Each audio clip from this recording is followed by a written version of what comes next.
Setting up right now.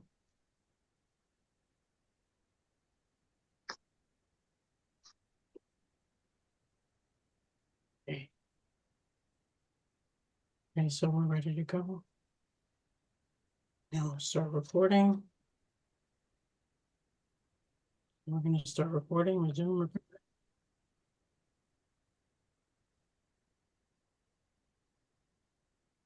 We're hoping people will sign in soon. Some of them I can. Thank you so much, Daisy, for joining us today.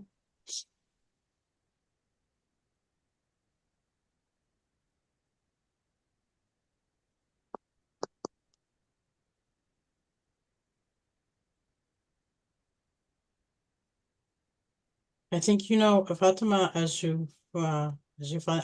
can never say her name correctly. Ajufanta. Yeah, Jupiter, yeah. Maybe you could text her and see if she'll be joining. I think she was in the same Zoom call that I was in. So they're still meeting. So why don't you like text her?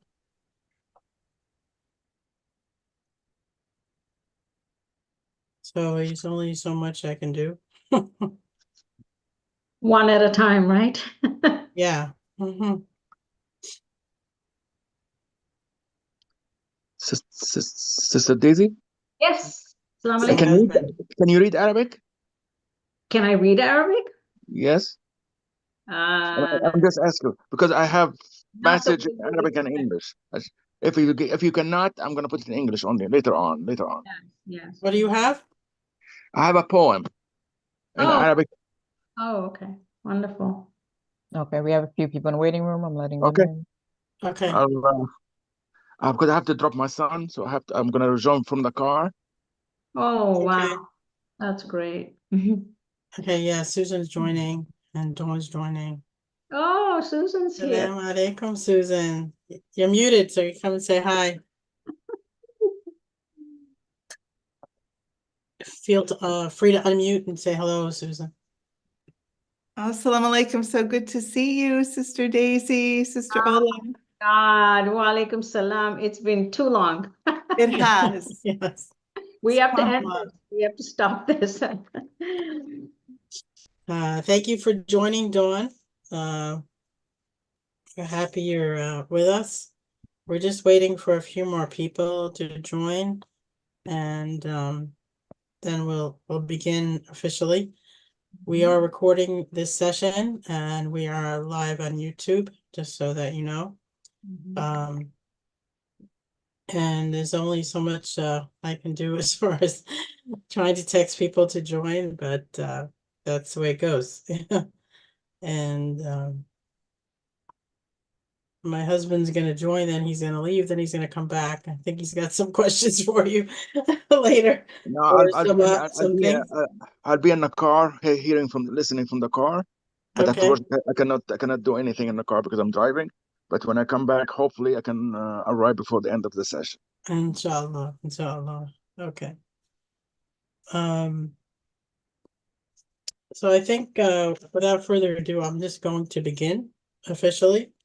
And that'll take a few minutes until people then can be joining, and Fatuma will be, letting people in if I'm not paying attention to the admitting people in. So Bismillah ar-Rahman ar-Rahim, in the name of God, the infinitely compassionate and merciful. I will also use a prayer used by the Prophet Moses, peace be upon him, in both Arabic and English. O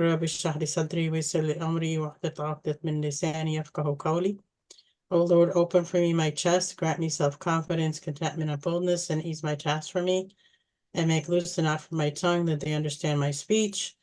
So this means I hope that everything we do today, you'll understand, and it will be correct.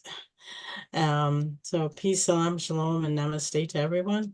My name is Sister Ola Nasser. I'm the founder of Our Common Beliefs. I officially began Our Common Beliefs in March 2017. I'll be sharing my screen just to show you my website as I introduce myself. My vision for Common Beliefs is to really share the commonality between our Abrahamic faiths from the Islamic perspective, and by doing so, hopefully to bring love and harmony between our Christian and Jewish and other faith groups in our community. I believe that through love, knowledge, and education, we can blossom love and eradicate hate. And I thank you so much for your presence today. So this is just a quick overview of this is the homepage. There's lots of pages on the website. On the top, upcoming events, past events that are by date order. If you want to schedule an event, you can do that here. These are other presentations that I do, testimonials from people that have come to, especially in-person events before COVID. These are Quranic prayers. It's my hobby to take pictures and to then add Quranic prayers. This is just a quick sample of some of them. So this is kind of my reflections on different prayers I read in the Quran and kind of add things. So I'm kind of trying to get better at it, but this is how I do, and I post them usually on Facebook and Instagram, and then you could take your time looking at them here. There's also a recommended reading list.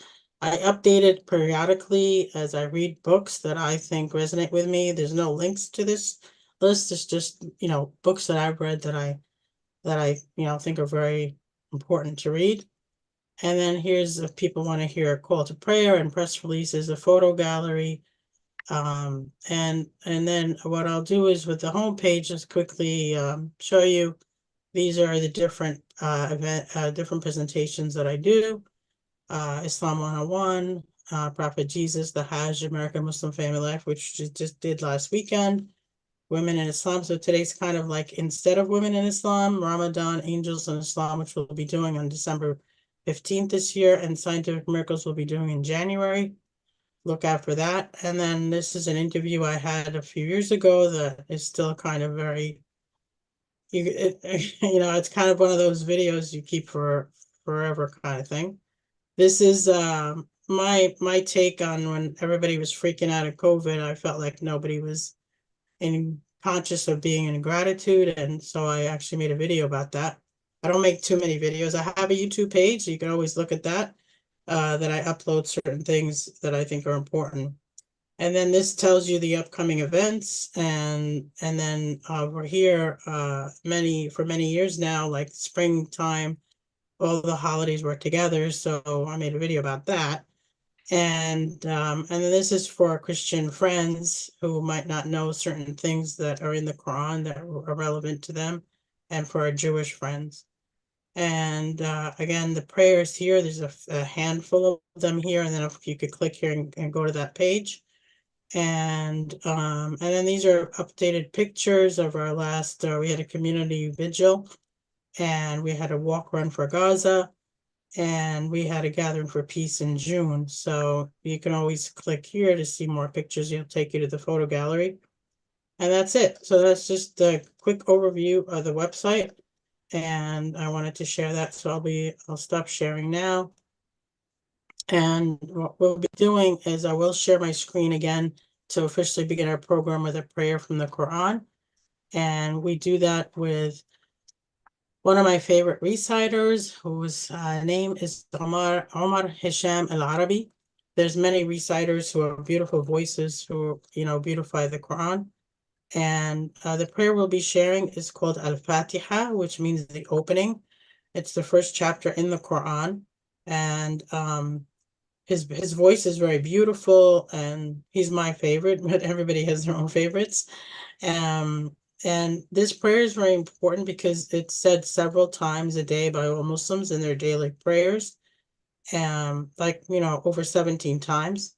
And it is similar to the Lord's Prayer. And as you know, Muslims pray 5 times a day. So here we go. We'll share that. And hopefully you'll be able to hear it properly and well.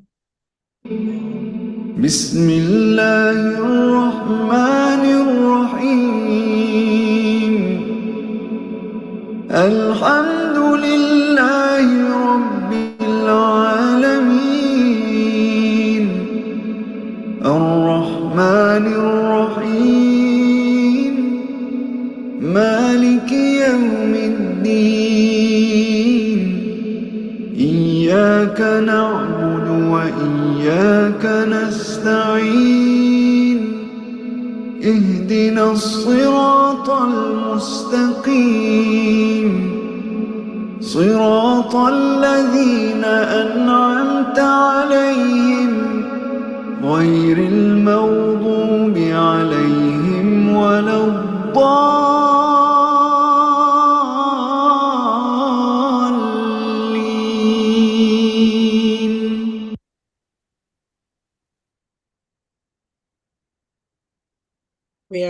We are thrilled to have with us today our special guest speaker, my good friend, Sister Daisy Khan. I'm really thrilled. I was bugging her for a while to commit to a date, and she finally did. We've worked on this for over 3 months to commit to a date, so we're really excited that it's here. She's going to discuss today her very important new book, 30 Rights of Muslim Women, A Trusted Guide. Daisy Khan is an esteemed scholar and author of several books. She's a Kashmiri American Islamic campaigner and reformer and executive director of the Women's Islamic Initiative in Spirituality and Equality, WISE for short. So it's always good. Remember WISE, a women-led organization committed to peace, building, equality, and justice for Muslims around the world. And Daisy is a frequent media commentator on topics such as Muslim women's rights, Islam in America, Islamophobia, and violent extremism. In 2017, Daisy published WISE Up, Knowledge Ends Extremism, a report intended to prevent the rise of hate and extremism and develop narratives of peace. Her memoir, Born with Wings, I believe it's on my list. I read it, I loved it, I couldn't stop reading it, was published by Random House in April of 2018. And Daisy has consistently been recognized for her work. She was listed among Time Magazine's 100 most influential people. The Huffington Post included her in their top 10 women faith leaders, and More magazine has described her as a link between moderate Islam and the West. It is my sincere pleasure to introduce you to Sister Daisy Khan, who will go through a PowerPoint and explain to you the contents of her book. Sister Fatuma will put the link to purchase her book in the chat through Sister Fatuma's online bookstore. The book can also be bought through Amazon and Barnes & Noble and other bookstores. Welcome, Sister Daisy Khan. Well, floor is- Assalamu alaikum, and thank you so much for having me. I know that we have to compete with this nice weather out there. Yes. We haven't been getting these beautiful fall days, and now that we have them, we are, so lucky to enjoy them. So I'm just gonna, give me a second so I can do a screen share. Sure.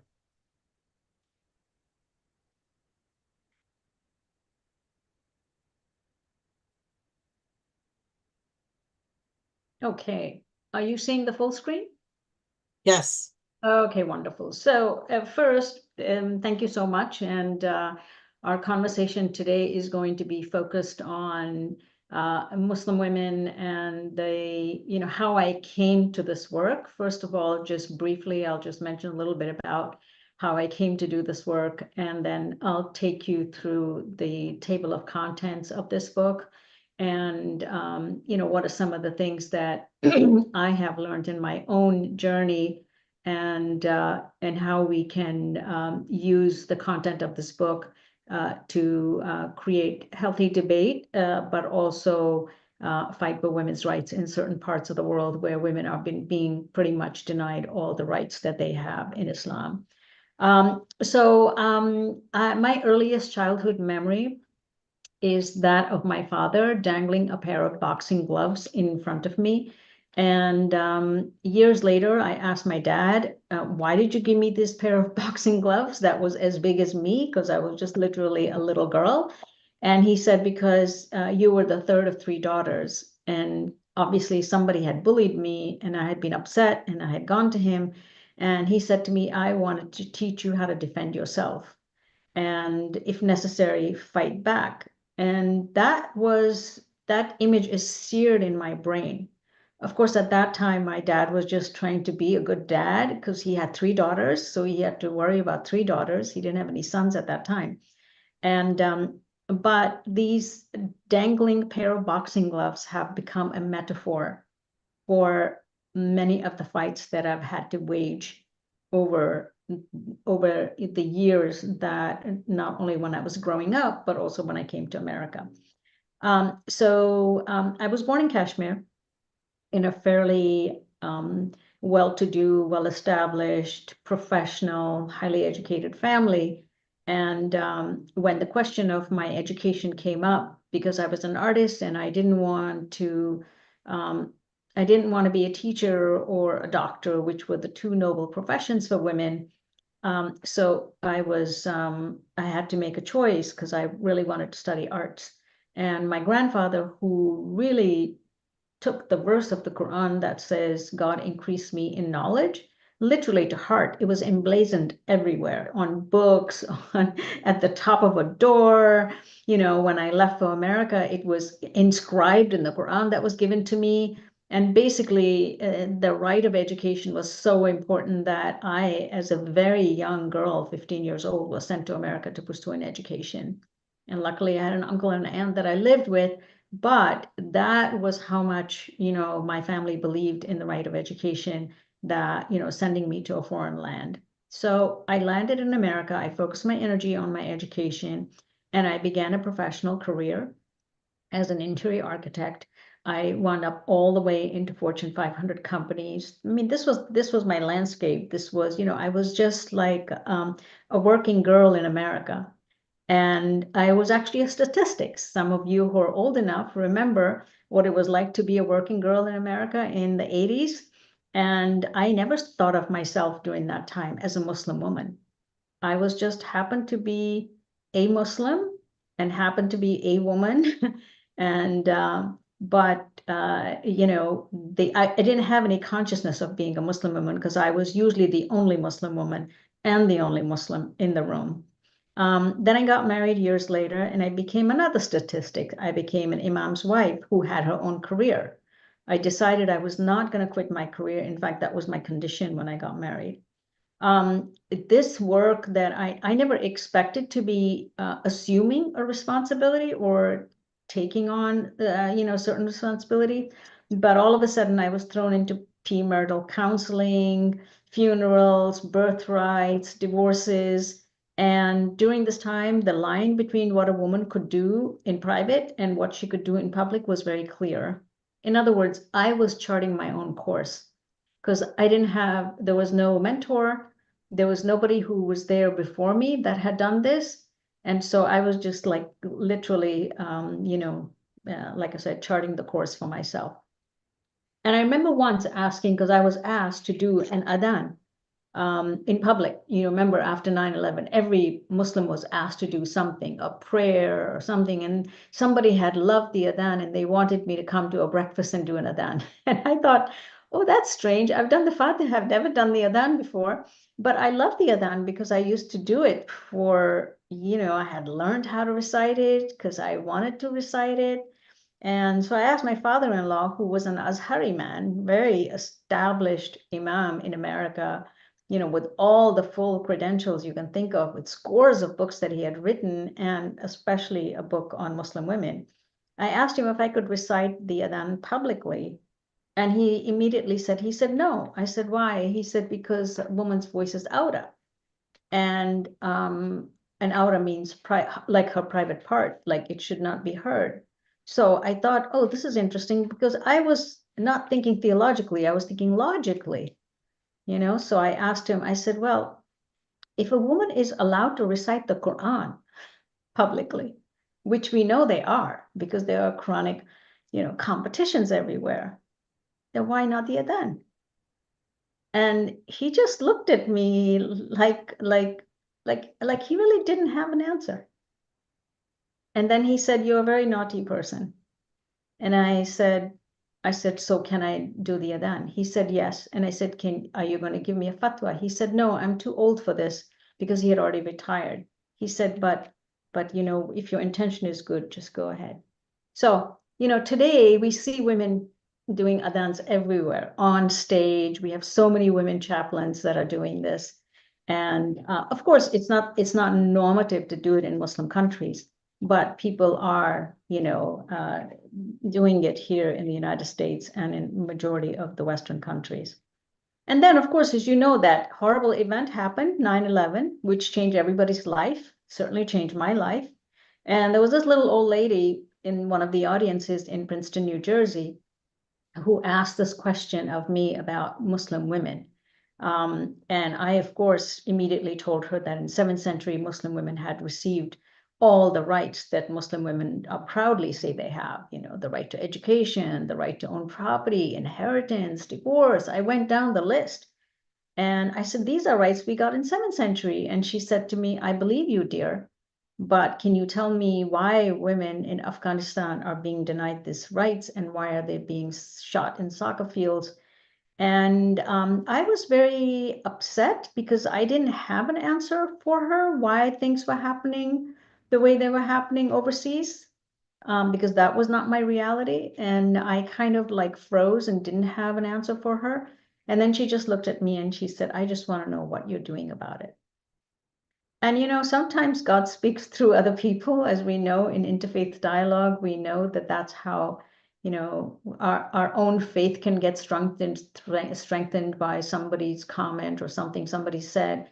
And certainly in my case, I'm not sure if I would have taken the initiative that I took unless this lady said what she said to me, because that question really stayed with me for a while. And it kind of like was percolating in my head every single day as I was going to work. And I was thinking to myself, well, why am I doing this corporate America work? Anybody can do this. My community needs me. And that's when I decided to quit my career cold turkey and dedicate myself full-time to community service. So, some of the things that I had already started doing is I actually was asked to officiate a marriage. And when I was ready to officiate the marriage, and of course, I thought that women weren't allowed to do that. So I went to my then husband and I said, can I conduct a marriage? And he said, yes, there's nothing wrong with it. And I said, well, but women aren't supposed to do this. He said, well, there's no prohibition. It's just not being done because men do this most of the time. And anybody can officiate a marriage as long as they know how to. And so, literally a week before the marriage, it was an Egyptian man getting married to an American woman. The uncle of the Egyptian man said, no, this is not allowed, and he just 1 week before the wedding, there was a chaos. So the only thing we could do was call Azhar, the hotline. They have a fatwa hotline. And we called them up and we said, can a woman officiate a marriage? They said, oh, yeah, we've been doing it for 10 years. Just go ahead and proceed. No problem. We have mazunas everywhere. So because we had a fatwa from Al-Azhar from Egypt, that legitimized my ability to do this marriage. So anyway, I continued on. There was a woman from Florida who called me once because her brother-in-law had pronounced triple talaq, meaning I divorce thee to his wife. And she called in a desperate situation. She didn't know who to call. She just called WISE, my organization. She wanted an answer. And I told her, I said, no, in America, you cannot pronounce triple talaq like that. You have to go in front of a judge to get a real divorce, She said, yes, but the man thinks he's divorced. And I said, well, was he in a normal state? No. I said, was he insane? Yes, he went insane. I said, well, if somebody pronounces something, when they are temporarily insane, even in American law, we do that. I said, then it's not a legitimate divorce. And so she was so relieved. And next day she called me up and she said, I trust what you're saying, but can you get a man to say that to me? So she couldn't accept it from me. And I said, no problem. So there was a man in my office who was just sitting there. I told him to come over there and deliver the news. He wasn't even Muslim. And and he did. And that was it. So the marriage was restored.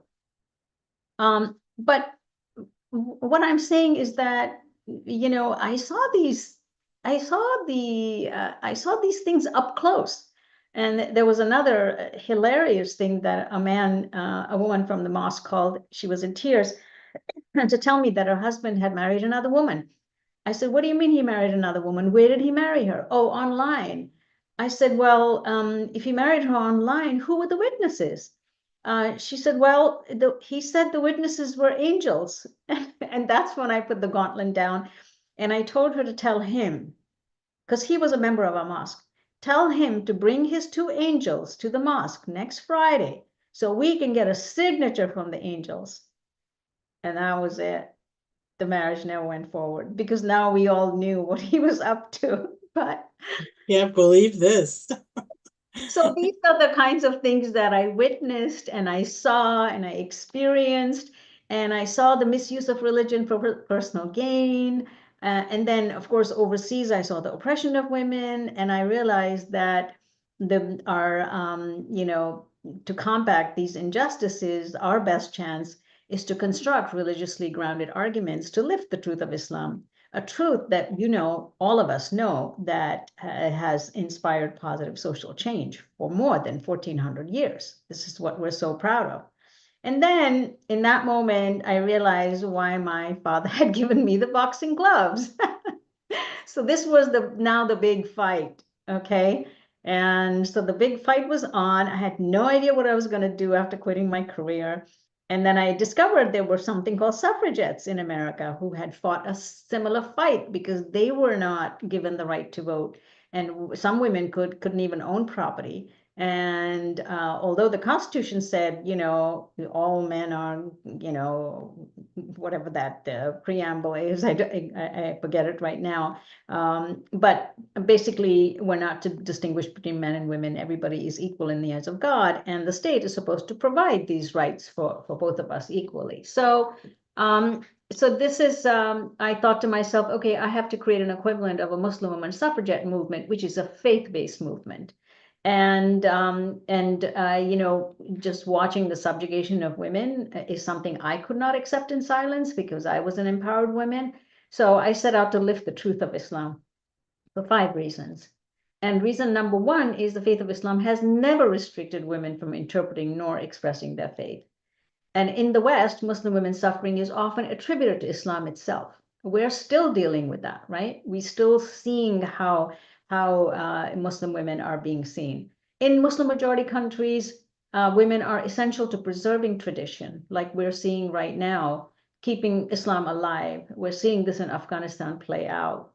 Muslim majority nations, women are essential. I mean, a women's struggle for emancipation is often linked to their fight for injustice. And then finally, Muslim women increasingly want to define themselves through their religion, not in spite of their religion. This is something that I have seen everywhere. Wherever I go, I see Muslim women who are fighting the big fight and using Islam as a basis for that fight. So this is why I launched WISE. Some of you may have attended, some of you may not have attended if I didn't know you back then. But this was our way of galvanizing the leaders that were on the front lines of change makers, to formulate a strategic direction for all of us. And a year after, the reason I'm sharing this is to show you the power of numbers. A year after the WISE conference, I got a frantic call from a Saudi historian woman who had attended the conference. And she told me that the Saudi, the religious authorities who managed the Hajj were planning to move the woman's prayer space from the Haram. What can WISE do? Meaning they wanted to create more space for men, and they were literally had a plan to shove the women out of the main prayer space, and we were going to be either in a balcony or somewhere else in the back. We wouldn't even be able to go and pray there. And she said to me, she said, what can you do? What can WISE do? And I was like, yeah, what can WISE do? But I had a network already because I had brought all these women together. And so I sent out an email, and one woman responded, Aisha Schwartz, I'll never forget her. And she said, I am the queen of petitions. And she said, so she came out with this petition with all caps. It said Grand Mosque Equal Access for Women Project. And she worked on that petition overnight, one night. And she got that petition to me next morning. She drank a pot of coffee and was awake all night because she understood the importance of this. And she sent it to me, and I sent it around to the entire network of WISE. And what happened was, from the 200 people that we had in the network, they sent it to 20 other women, and we received 2,000 signatures. And the signatures came with comments like, there's going to be a mutiny. This is our holy site. Follow the prophet's example. These are the kinds of comments we got. So my friend received the petition, and I only got one little quote from her, an email saying, petition delivered to King. He is pleased to receive signatures from women all over the world. And almost immediately, the moving women from Haram was completely dropped, because there was so much external pressure coming from women themselves. And I have been to Umrah since then. Every time I go there, I look at that Kaaba and I look at all the women there, and I think of all our foremothers: Hagar, Khadija, Fatima, Aisha, Sumayya, Salama, Khawla, and so many others. Literally, I feel like they're cheering us on, because these women were around the Kaaba.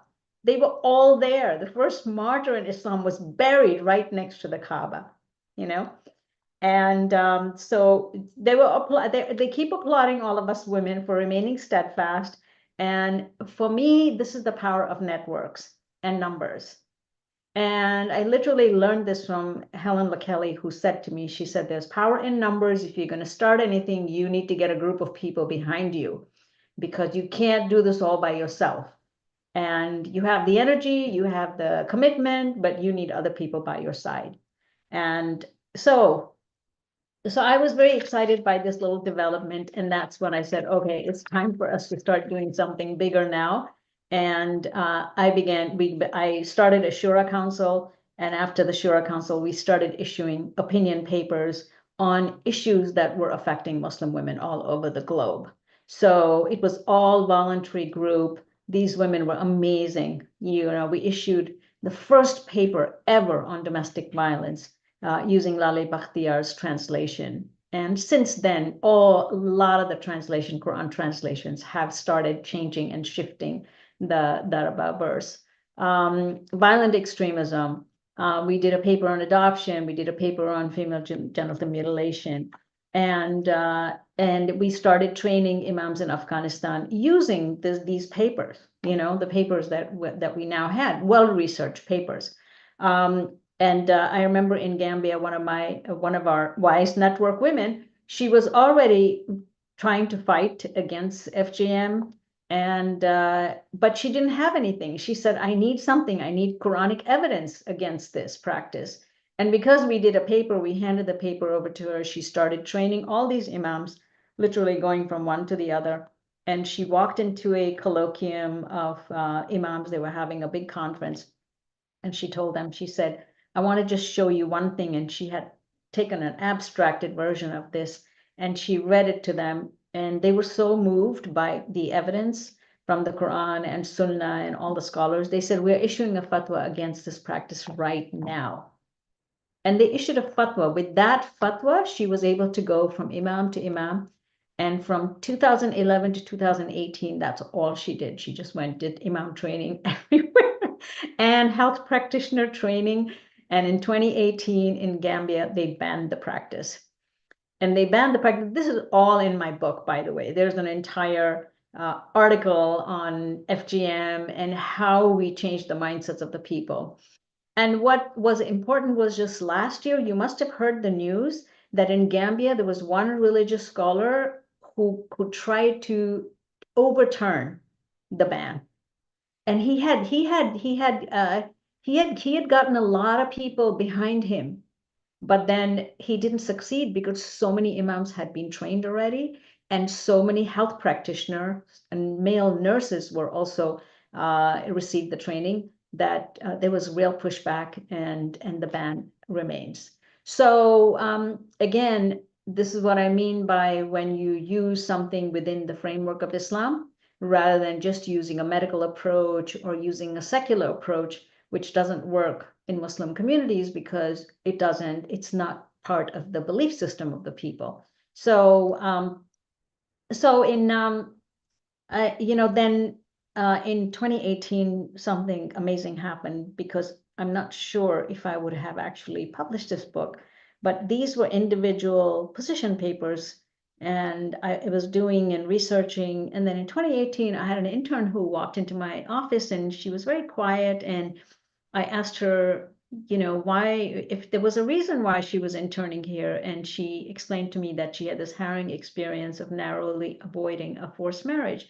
And she said, since I've been 12 years old, my immigrant parents have taken me annually to my native country to introduce me to potential suitors. Now, that's very, normal that parents try to do arranged marriages. But she kept saying she didn't want to get married to a relative or a cousin or somebody back home. She wanted to make her own choice. And she actually didn't want to get married when she was young, like she didn't want to get married when she was 18. She wanted to pursue her education.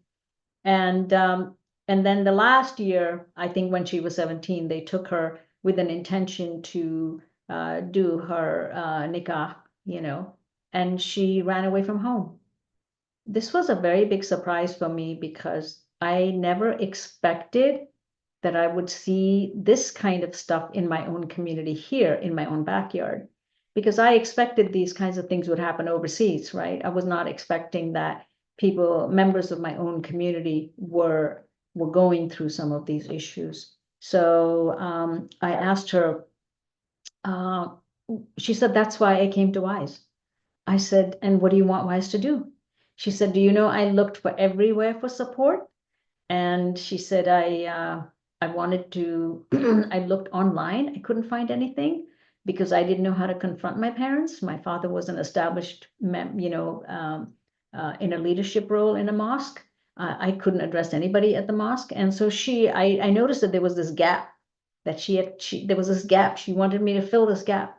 So I said, okay. So she said, if WISE can come up with some kind of a manual that has all these rights in one place that girls like me can find easily online, that would be very helpful. And I said, okay, great, we'll do that. Because I already knew we had done all these position papers, and I just knew it would take a long time. So, so I said, fine, we'll do that. And what started out as a booklet, one by one, right, has now become this full-fledged book that you see here.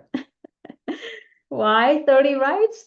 Because these were the rights and issues that I have heard about all over the globe. And this was fed to me, all of this information was fed to me by this network of women that I know around the globe. This is an issue that happens here, this is an issue that happens there, or this is a right that's being denied in this country, and so on and so forth. So so this is why now this is my way of creating this manual that this intern had asked me for. And by the way, she wound up getting a MacArthur Scholarship.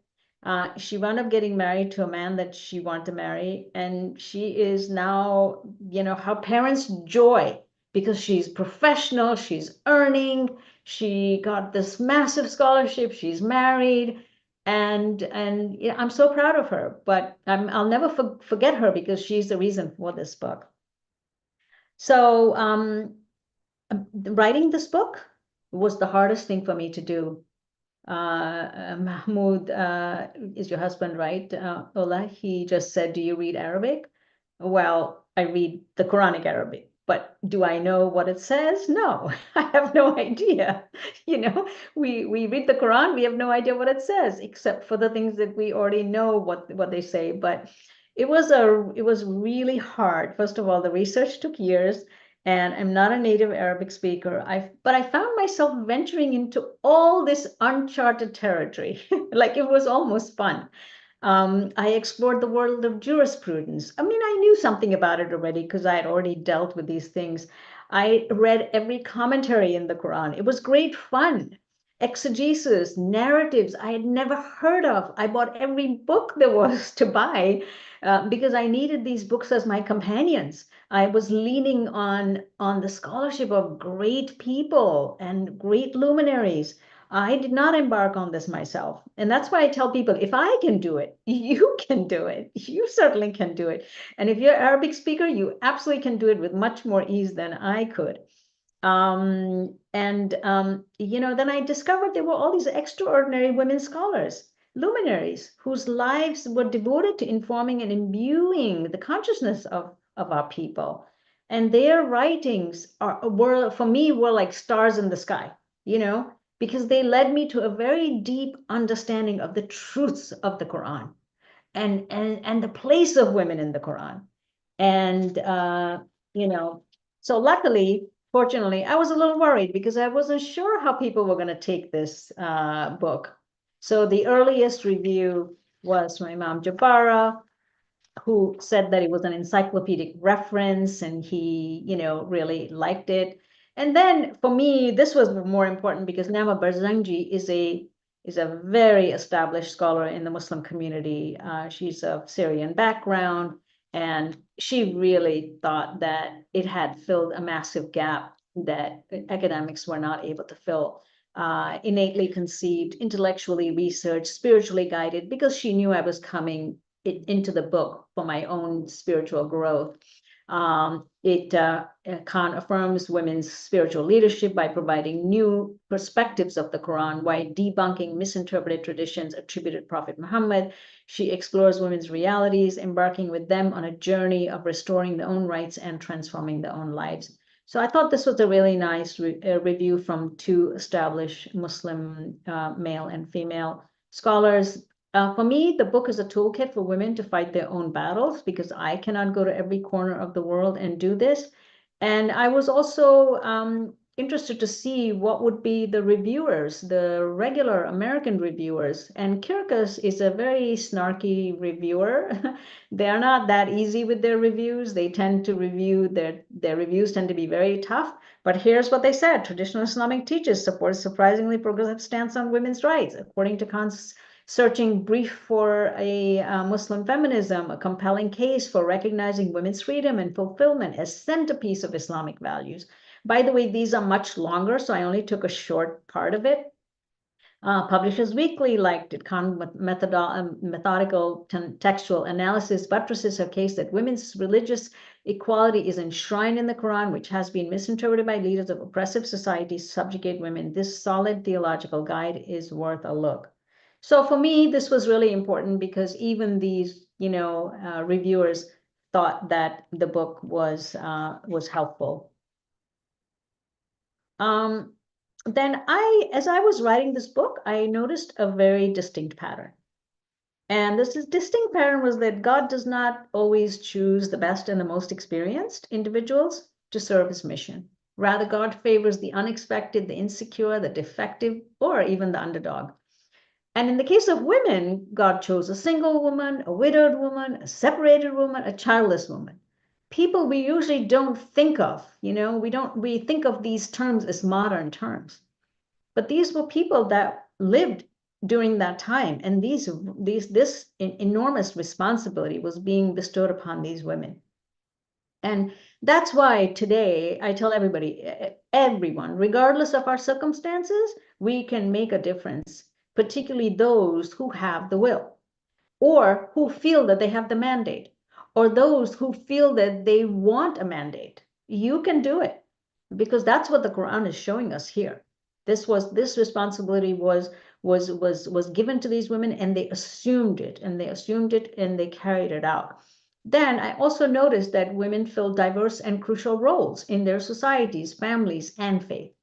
These women were intermediaries of the sacred, divinely charged with preeminent roles. As wives, as mothers, they protected, sheltered, influenced, and taught and disseminated the prophetic message. In other words, I noticed that men and women were stewards of one another all the time throughout the Quran.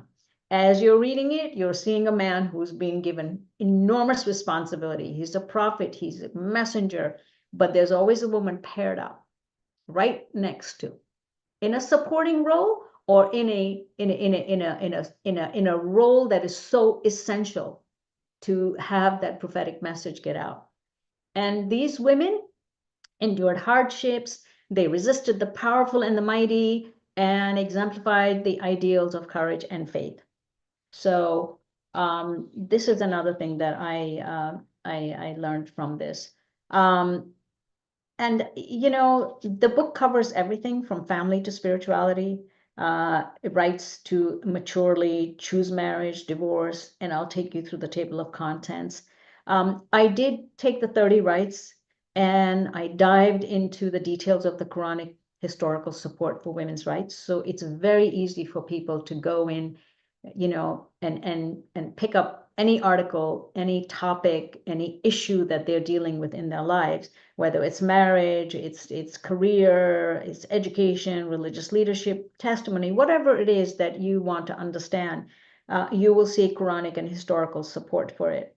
And it's also been organized in the way that no one can question the methodology that I used. So the methodology is clearly within the methodology that Islamic jurisprudence follows. So I made sure that these rights were nested under the objectives, the 6 objectives of Sharia, objective to life, intellect, religion, dignity, family, and wealth, because I wanted to ensure that the framework is rooted in the Islamic faith, that it is not outside. In fact, one imam saw the table of contents and he's a Sharia scholar. He said to me, "How did you do this? This is like so clever." And I said, "Because I want people like you to accept this message and not say, oh, she's missing this or she's missing that, because I'm a woman and I have to like double prove myself, right?"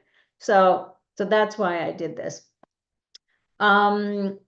The other thing that I noticed while I was writing this book is that I felt very comfortable in 7th century Arabia. I felt 7th century Arabia was actually very close to how we live today, in the sense that you had a man who was a social justice warrior as your prophet, who was surrounded by men and women who were also social justice oriented. He lifted the oppressed, he freed all the slaves, he had women by his side as his followers. He had people who were highly educated and very well placed in society right next to him, and he had enemies everywhere. Enemies from within your family, your friends, and he was there to break the status quo. Are we not feeling that right now? Are we not all feeling that? I'm feeling that. And as I was writing this book, wasn't like such a long time ago, these things were happening in our community, right? Always being attacked from left and right. So, but I also felt that women were so central to propagating and developing Islam and were playing a vital role that we now consider to be modern roles.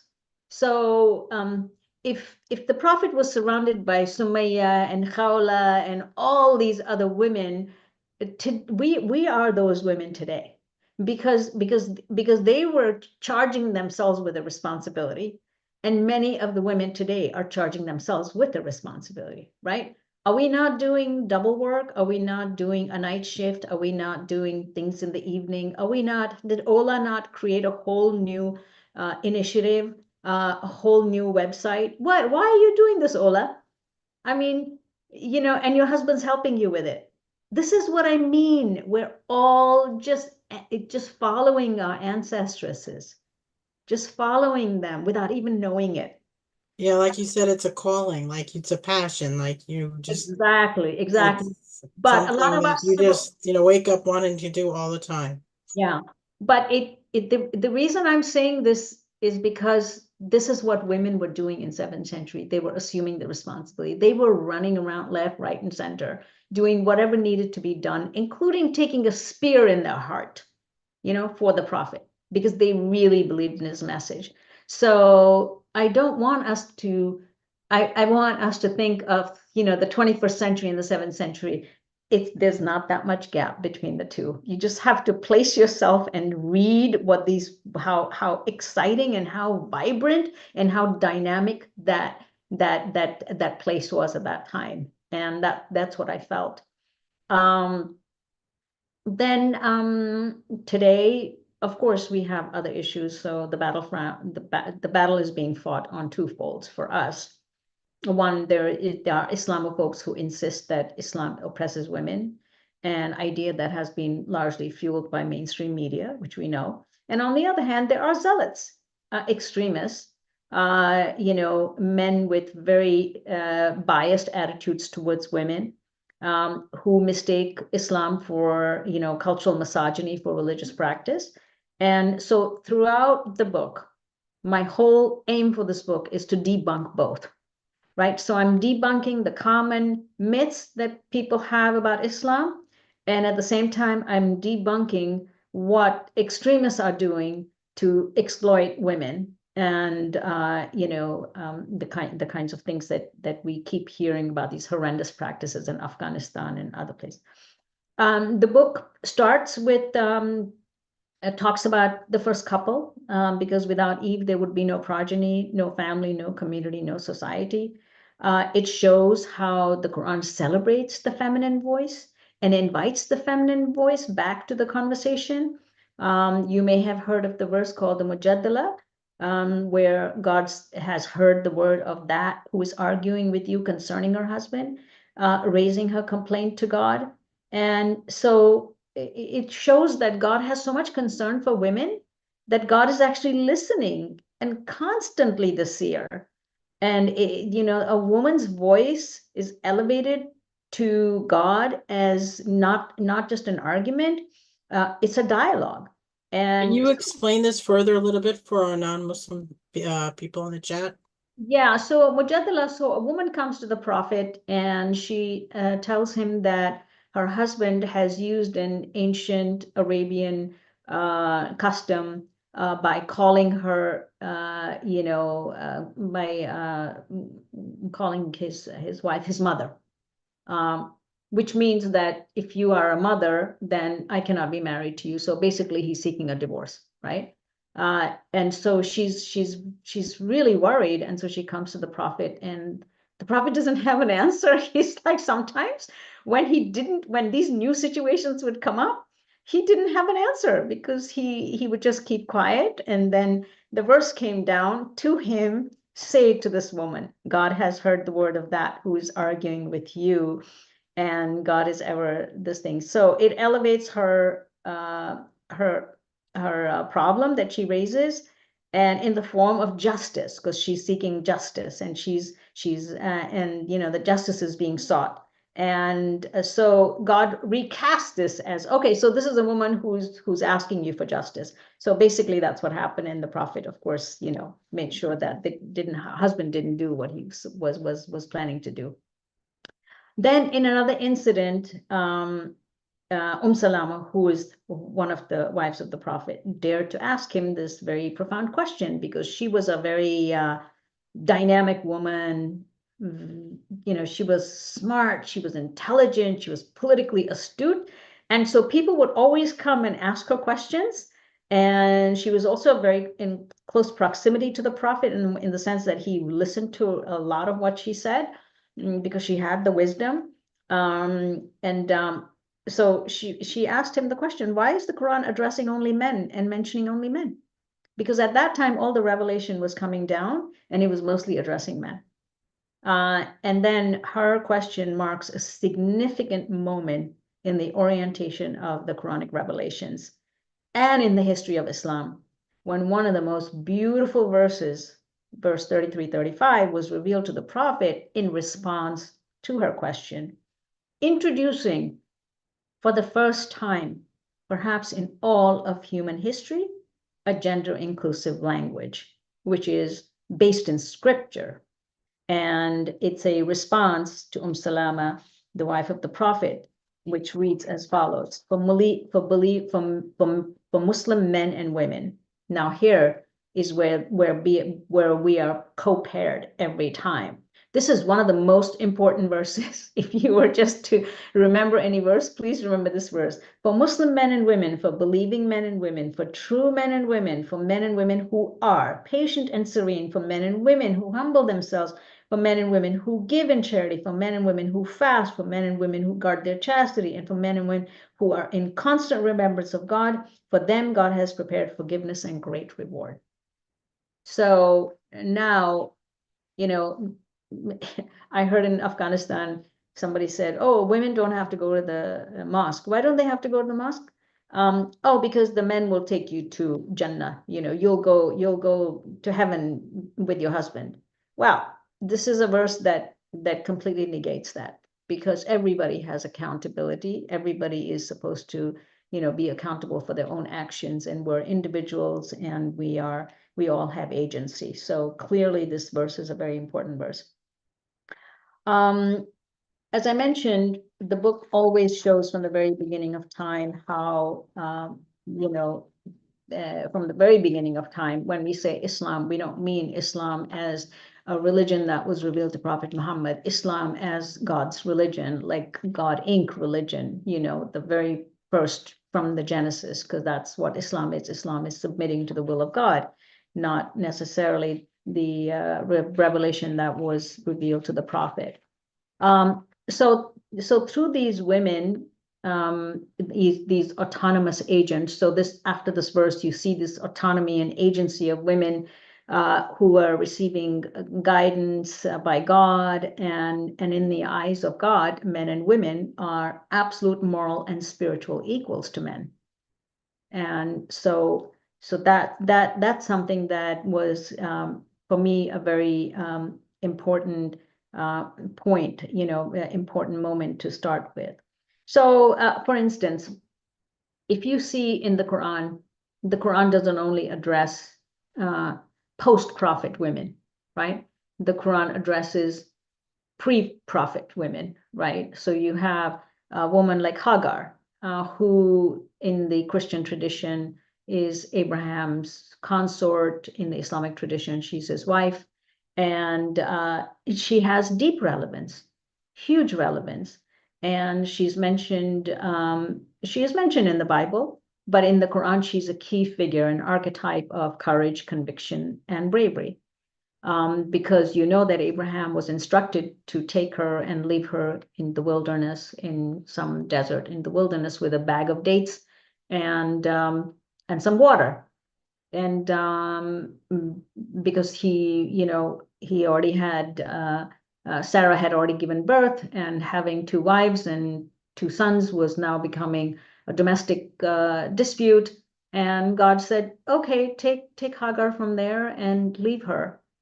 Now, imagine if you're Hagar, you've been left in this valley, and you have a young son with you, and you have a bag of dates and water, and it begins to run out. And Abraham is walking away, and she's saying, wait, where are you going? He says, I have to leave you. She said, no, you know, has God told you to do this? Because at this point, she knows that he's a prophet, because he's communicating with God. And he says, yes. And she says, well, if God has said this to you, then God will not, you know, like she had so much conviction, God will not forsake us. And with that conviction, she stayed behind. And then the bag of water eventually runs out, and so do the dates, and now there's nothing to eat, and they're thirsty, and the son is crying, and she's running up and down 2 hills. You know, all of us who go to the Hajj and who go to Umrah, you know how hard it is to go through that thing, going up. We get exhausted in the air conditioning. Now imagine yourself in the blazing sun, going between 2 hills, running between 2 hills 7 times. It's not 2 hills, it's quite far from one another. She's trying to scout, she's trying to find where the people are, if there's anybody across the horizon. And of course, there's nobody across the horizon. So, but eventually God sees her plea, hears her plea, and the angel comes and strikes the ground, and out comes this gushing water, the spring water, which is still running, by the way, another miracle, you know. And then she's like, closes it with her hands, and then a well is established, and she's managing the well, by the way, because there are now travelers coming. The moment you have water, you have birds hovering. The moment you have birds hovering, travelers see the birds, and they're like, something is here, right? And then she's managing the well because her son is still young. And so she's the one who's negotiating the terms of the well, who can come and take the water. So I call her the founder of Makkah. You know, and today we go to Makkah, we honor her, we do the sa'i, we go back and forth. But do we ever remember that she is the founder of Makkah? And ever wonder why God chose a woman for this role? Here's a woman who's married. God is choosing to separate her from her husband, leave her in a desolate valley all by herself. All this stuff that people say about women being weak. Basically, this particular incident and this moment completely goes against that narrative. Because here's a woman of conviction, bravery, staying in a valley all by herself. And so oftentimes I ask people today, would you do that if your husband, Ola, did your husband told you that he had to leave you in Arizona in the desert with cactuses everywhere? Would you do that? I know, it's impossible. I always think that all the time about that story, and when I'm there especially. Yeah. I was just in Omer in December, like, it's beyond imagination, really. Yeah. That you're in a desert. I mean, desert, it's Yeah. brutal, brutal. Yeah, brutal. But it's conviction, you know. And then of course then there's another one, Asya, who's the Pharaoh's you know, in the I think in the Jewish tradition is Pharaoh's daughter, but in the Islamic tradition she's his wife. But she's the first adopter of a child. And I'm saying that this is going back like thousands of years now, pre-Islam or pre-Prophet Muhammad. She's a risk taker, right? So she adopts a Jewish child, knowing he's Jewish because he's covered in that little blanket, you know, with the knowledge that he did not share the Pharaoh's religion. But again, she's charged with God. God has sent a little baby to her, right, in the little basket. And the baby's there because she doesn't have a baby. And so here she is protecting the infant Moses from her tyrannical husband and Pharaoh. She remains steadfast against her own husband, who tortured her for believing in Moses, you know, when he came of age. The Quran praises her by name for the great courage and faith she displayed in fulfilling her God-given mandate. So here we have a woman who exhibits the strength but it not only exemplified her bravery, but it also shows how she went against her own husband, right?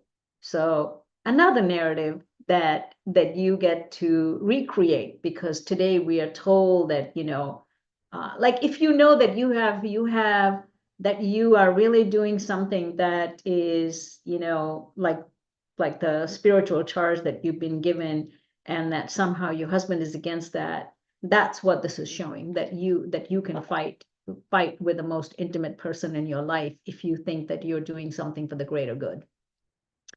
Of course, then there's Mary, and she's mentioned in the Quran too, as the ultimate sacrificer. She is held in such a high esteem that a chapter is named after her, and an honor granted to only 8 people.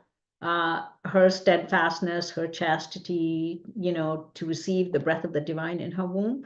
And this is a beautiful story because she persists through the hardship of carrying a child. Now imagine what it's like to, you know, have a child out of wedlock. Neither is she married, she's just carrying a baby, and everybody's taunting her. And, oh, Mary, what did you do? How do you forsake your family? And so she's being taunted as she's walking down the street. And God doesn't have to be so dramatic and do this, but we're supposed to learn lessons from this, right? That she could have been married, she could have been still, you know, had some kind of an immaculate conception like John the Baptist, you know, had. So she is referred to as mother of Jesus, you know, rather than, you know, mother of Jesus. She gives birth to him, raises him without a father, and then she, you know, only to see her son being taken out, like, you know, like imagine what that must be for a mother to see that, right? And knowing how special he is. Then of course, finally, the Khadija, my favorite woman on earth, first and, acknowledged the prophet. She was his wife. She acknowledged his prophethood immediately because they'd been married for 15 years, and then he becomes a prophet. And she was the first one. She was so confident. She was a philanthropist. She was a wealthy businesswoman. She was working in partnership with her husband when she first hired him, but then she married him. And they had 6 children together. 2 sons died. Imagine what it's like now to have a prophet who's losing his children, right? I mean, he wasn't a prophet at the time, but still, he lost 2 of his sons, and then he still had 4 daughters. And here's the prophet who, again, as an example, right? Today, everybody honors their sons, right? It's like the cultural thing is, if I don't have a son, I'm not a man, or if we don't have a son. Well, what did God do? God gives Prophet Muhammad 4 daughters. And the legacy or the lineage of Islam comes from the women, right? Because he didn't have any sons, living sons. He the sons were born, but they were taken, but they were, they returned back. And so you have her, Khadija, who then is amazing, because when the prophet becomes a prophet, she takes her husband to see a cousin of hers who is very well-known monk, Christian monk, Waraka, and she asks him, tell me what my husband is going through. And he said, oh, he's a prophet. He'll be chased out of town, blah, blah, blah. And, he is like all the other prophets. And so she lends her entire support behind him. She throws her support. We talk about sanctions today. Well, during 7th century Arabia, they were sanctioned. Her tribe was sanctioned by the Meccans, and they were thrown out to a whole different area where there was nothing. They were shoved in the corner to starve them. And during that time, while they were going through that starvation, she decided that she was going to support the tribe.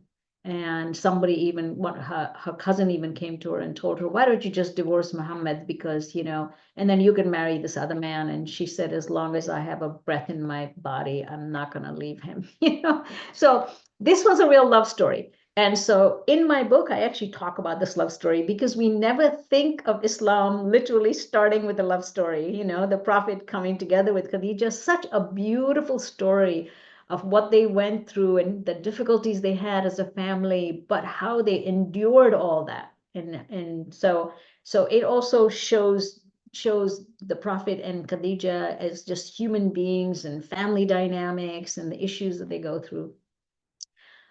So anyway, this is basically in a nutshell what, so this is now the table of contents, because I wanted to show you what's in the book, and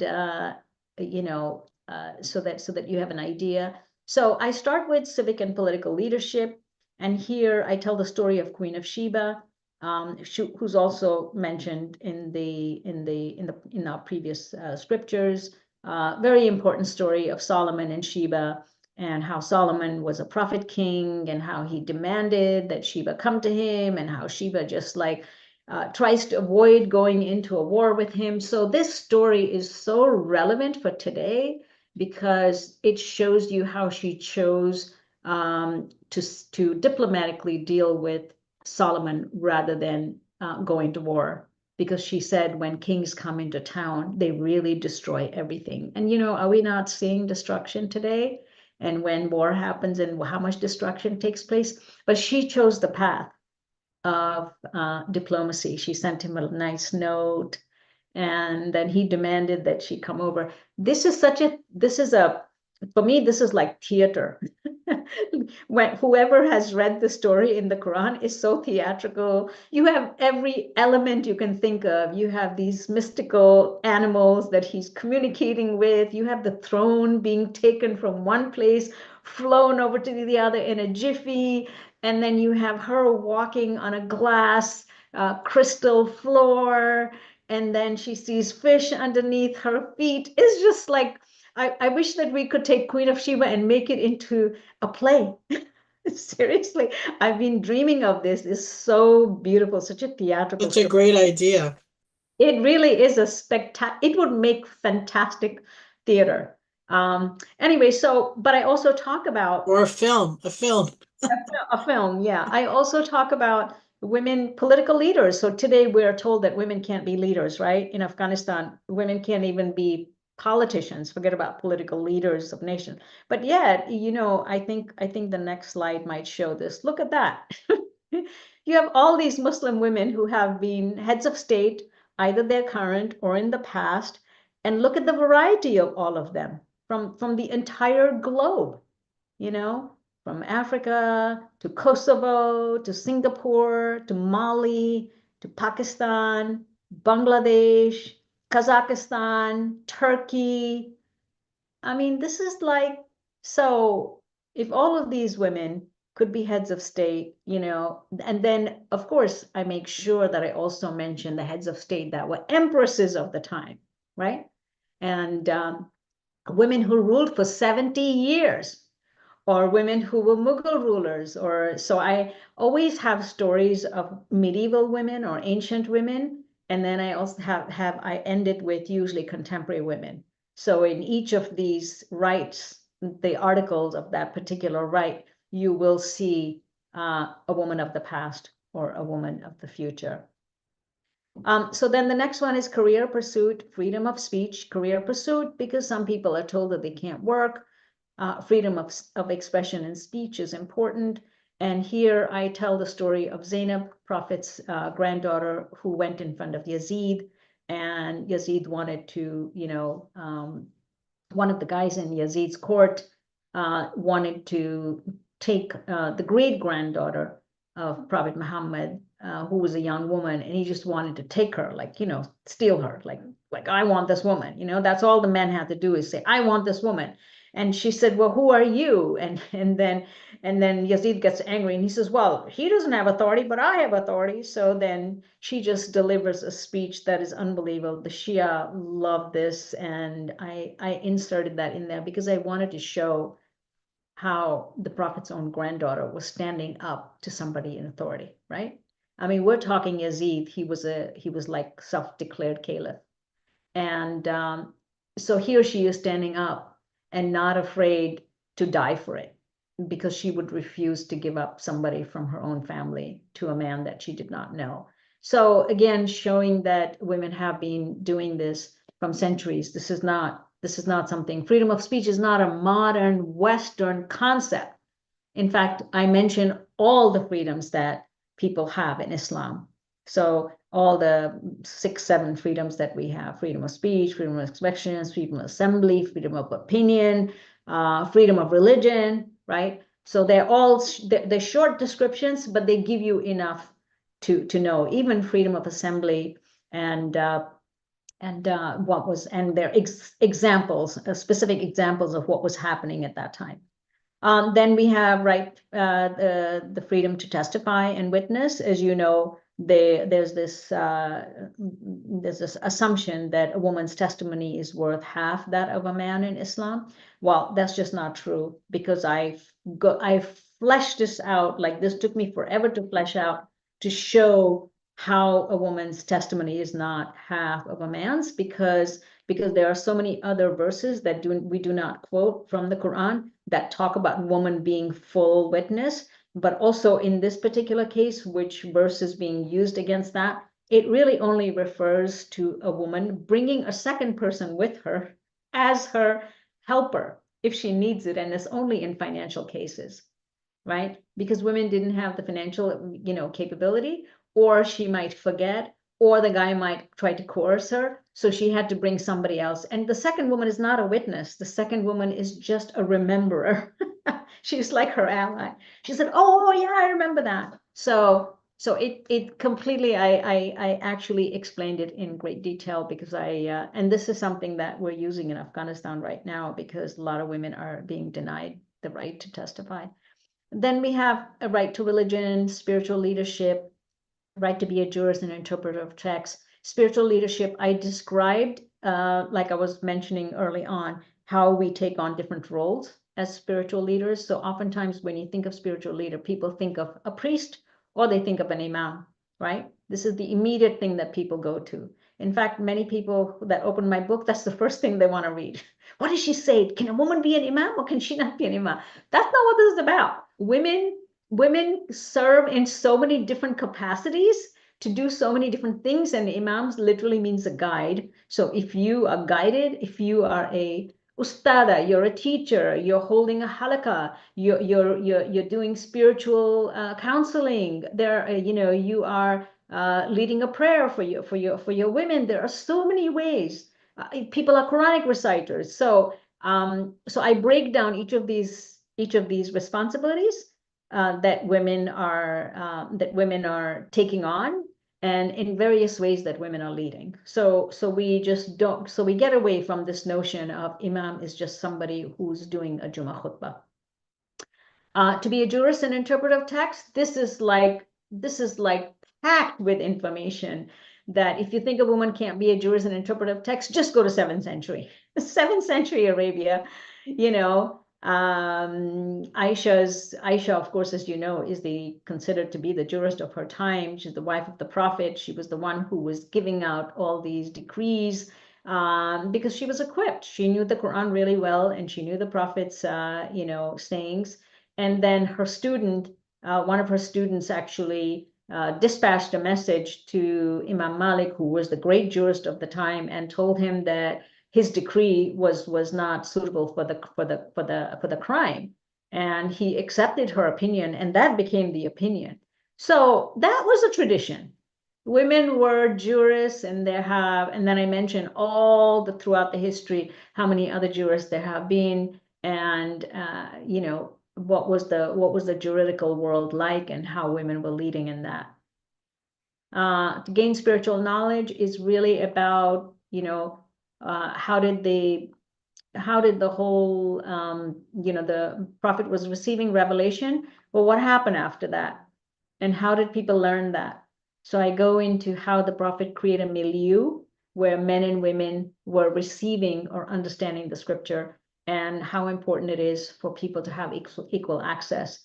As verse 33, 35, which I mentioned at the very beginning, is all about that. Each one of you having your own responsibility. But how are you supposed to do that unless you have spiritual knowledge, unless you know the Quran, unless you have access to the mosque? So that's the next article, is access to religious spaces. So I showed you this circular thing because this is what the Prophet's first mosque looked like. It was in a circle. Everybody sat together, men, women, noble people, enslaved people. Everybody was in the same space because it was in a house. There was no separation, no barrier. In fact, I showed in great detail what the first mosque looked like. And if you today create a mosque along the lines of the first mosque, it would be like a modern community center, a hub for activity. Children were there, women were there, men were there. There was no barrier in the middle. There was separation. Women prayed behind the men. The children were middle. Men were in the front. But there was no separate entrances. Nothing like that. That was the Prophet's mosque. So I show that in great detail because I want to educate people about what early Islam looked like and what inspiration you can get from that. This is a very lengthy section, the right to marriage, because it talks about marriage, and within the marriage, I mentioned interfaith marriages, how one can do interfaith marriages in a way that is in conformance with the Quran. To be free of forced marriage, this is a big issue, as I was mentioning earlier with my intern. Why Islam does not, you can't be forced into marriage. You have to be able to, consent to the marriage, and consent is a requirement. To maturely choose marriage, I spent a lot of time on this one. This is about child marriage because oftentimes people think that you can just marry off somebody just because they have attained their period or attained maturity. Maturity meaning, women having the period. So, and they justified this by showing that Aisha was 9 years old, and therefore, 6 or 9 or whatever they say. And so there is a lengthy description about Aisha's marriage age. And so and there's so much evidence now that disproves forever that she was either 6 or 9, and she was more like 18. And you just have to read it to see how compelling it is. There is no way she was not a child. Polygamous marriage, I had great fun with this because, people think automatically that men can have more than 4 wives. And so what is the reason for it? How did it come about? What was the verse about? And if you are going to enter this marriage, how should you do it? Divorce, I talked about the triple talaq. So this also, what are the conditions of a divorce? I mean, it's like if everybody followed the Quran and did the divorce in accordance with the Quran, it would be one of the most dignified divorces, because it's not about hanging you dry. It's not about dragging it out. It's about reconciling with one another, being fair to one another, and then parting ways in a dignified way. Because in Islam, a marriage is a contract between 2 parties, and a contract can be broken and a partnership can be broken out because if things aren't working out. It's a very practical thing. Family planning and reproductive justice, I talk about everything from the right to plan your family. Can you do that? And in reproductive justice, I talk about the issue of ending a pregnancy. When is it allowed? How is it, under what conditions is it allowed? And what are the different schools of thought on the issue of abortion? And this was important because a lot of people, are seeking this information, especially because of Roe versus Wade here in the United States. Care for orphans through adoption. This is a position paper we had already written, so I just, rewrote this to talk about how important it is to adopt a child. And then people think they can't adopt. No, that's not true. You can adopt. You just have to follow the rules of adoption. And the Prophet himself was an orphan, and the Quran talks about the care of orphans. So motherhood and womanhood was an unusual article because I wanted to show what motherhood actually means, but how you can be a full responsible mother and also be a full woman, in the sense that you can do both.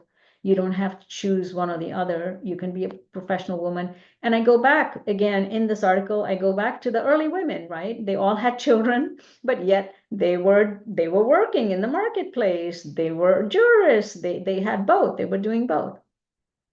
Inheritance, again, talking about is a woman getting half share? Is she getting full share? So I explained that.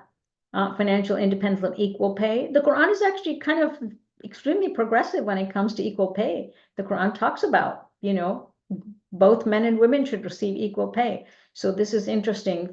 And financial independence, how important it is for a woman to keep her own money and to earn her own money and to use her own money for her own good. Then to own property, another important thing, that people think that in certain parts of the world, men think that only men should own the property. In fact, even though women have the right to own property because she can inherit, so therefore she can buy, she can earn, she can, she can be given property by somebody. And property is not just a home. Property can be land that you cultivate. In the times of Prophet, there were not that many properties. There was land that people were cultivating. They had a date farm. They had other things that they were receiving as part of the inheritance. So property means everything. Freedom of movement. This is a new article because I had to put it in there because women are being denied the movement, the right to move. And meaning today in Afghanistan, you cannot go out without a mahram. A woman has to stay home, or she has to take her 9-year-old boy with her, or a husband that doesn't exist. So imagine you are a widow, you don't have a husband, you have daughters. What are you supposed to do? Just stay home all day. Modesty, of course, this is a very big issue all over the globe, including in Iran and in the West. So I tease this out with great detail to show all the ways that people are expressing the modesty and what it means, and how legislating modesty is not in the Quran at all. This is not something that the Quran talks about. Freedom from domestic violence, we talked about this a little bit. Safeguarding FGM, we talked about this. Protection from rape, sexual assault. Sexual assault is mentioned in the Quran, but in the opposite sense, not a man assaulting a woman, but a woman assaulting a man. So I go into great detail about Yusuf and Zuleika. That story is also another drama. If you do want another theater, you should do a show about Yusuf and Zuleika. It's another fascinating story. But the lesson from that is people who remain silent. It's all that, she was a governor's wife and she assaulted him. And then she wanted to, then he accused her. He said, you did this to me. I didn't do this to you. And then she was ashamed because she was the wife of the governor. What is she supposed to do? She tells all her friends not to say anything. So everybody's silent, zip. So poor guy gets thrown into jail. He's accused, falsely accused of assaulting her, raping her. And he's in jail, rotting away for years and years while she's free. And so again, this is very much the Me Too movement. It's about, you got to speak up. And I even talk a little bit about, some Muslims who have been accused of, sexual assault or doing something, and then how the community remains quiet. And you can't do that. The Quran is telling you not to do that, right? So safeguard against child and human trafficking. This is important because a lot of people are sold off, selling off your daughters, selling off your children because of poverty issues. Nobody wants to sell their child, but they do this out of desperation because they have to feed other children, so they just do it. But what it means and what does it do to children and how it is forbidden. So this was prevalent a lot in Afghanistan, especially after the Taliban took over. Yes, it was a big issue. To health and hygiene, basically showing how women's hygiene needs are different than men's. Women need more care, maternal care especially. And so this goes a little bit into, C-sections and what it was like in the old days when women gave birth and how mechanical it is today. Giving birth is so mechanical, and it was so beautiful in the past where women were treated with such care and, incense and rubbing oils on them. And then now it's become so mechanical, and so many women are complaining that these C-sections are robbing this whole notion of bringing a child into this world, because it's already pre-scheduled, and it's all because it's an industry. It's become an industry that wants to make money because C-sections are more expensive. So this goes into that, but it also shows you who are the women healers of the time, fulfill being a trustee of God. This technically is a very high level about being a Khalifa and being kind of like playing an ambassadorial stewardship role on earth for God, because that's what God has entrusted us with, that trust to be God's trustee. And what does it actually mean? So we touch upon the environment here a little bit. What does it mean to be a trustee of the environment? And how are women, when Ola, you said, yeah, you're doing this thing. This is what you're doing. You're basically saying, you know what? Allah gave me the responsibility. God gave me the trust. I am doing what I need to do on this earth to make this place a better place and to serve humanity. So that's what Khalifa is all about. And that again gives you the agency and the impetus to take on as much as you want to take on. So freedom from gossip, slander, libel. I don't know any other religion that clearly lays out in its scripture how offensive God considers slander and gossip and libel, because all of these are geared to destroy people's character. And everybody will tell you human beings, first and foremost, fear for their lives. So human security is very important. And secondly, they fear for character defamation. Like, people have a sense of who they are. And if you try to go after my character, then I'm going to fight back, right? And so Muslims are being slandered left, right, and center, right? We get slandered all the time. And so I talk about what does it mean, gossip, slander, but also there's so much gossip in the community that we have to stop that, because it's really mentioned in the Quran that gossip is not good. So I also go a little bit into social media here, about the role of social media and how that's precipitating this slander, liable. And finally, to safeguard honor. To safeguard honor to the extent where a girl can be killed because she married somebody who, the tribe disagrees with. So here I'm showing how honor killings and honor crimes are just murder. There's nothing honorable about them, and it's not Islamic. It cannot be justified in Islam. And sometimes people you commoditize women, women become the property. Oh, I'll sell my daughter to you and then you'll give me this in return, or it's a revenge killing. So I go into all of that and how, So this is how much, what, are we almost at that time? Where are we?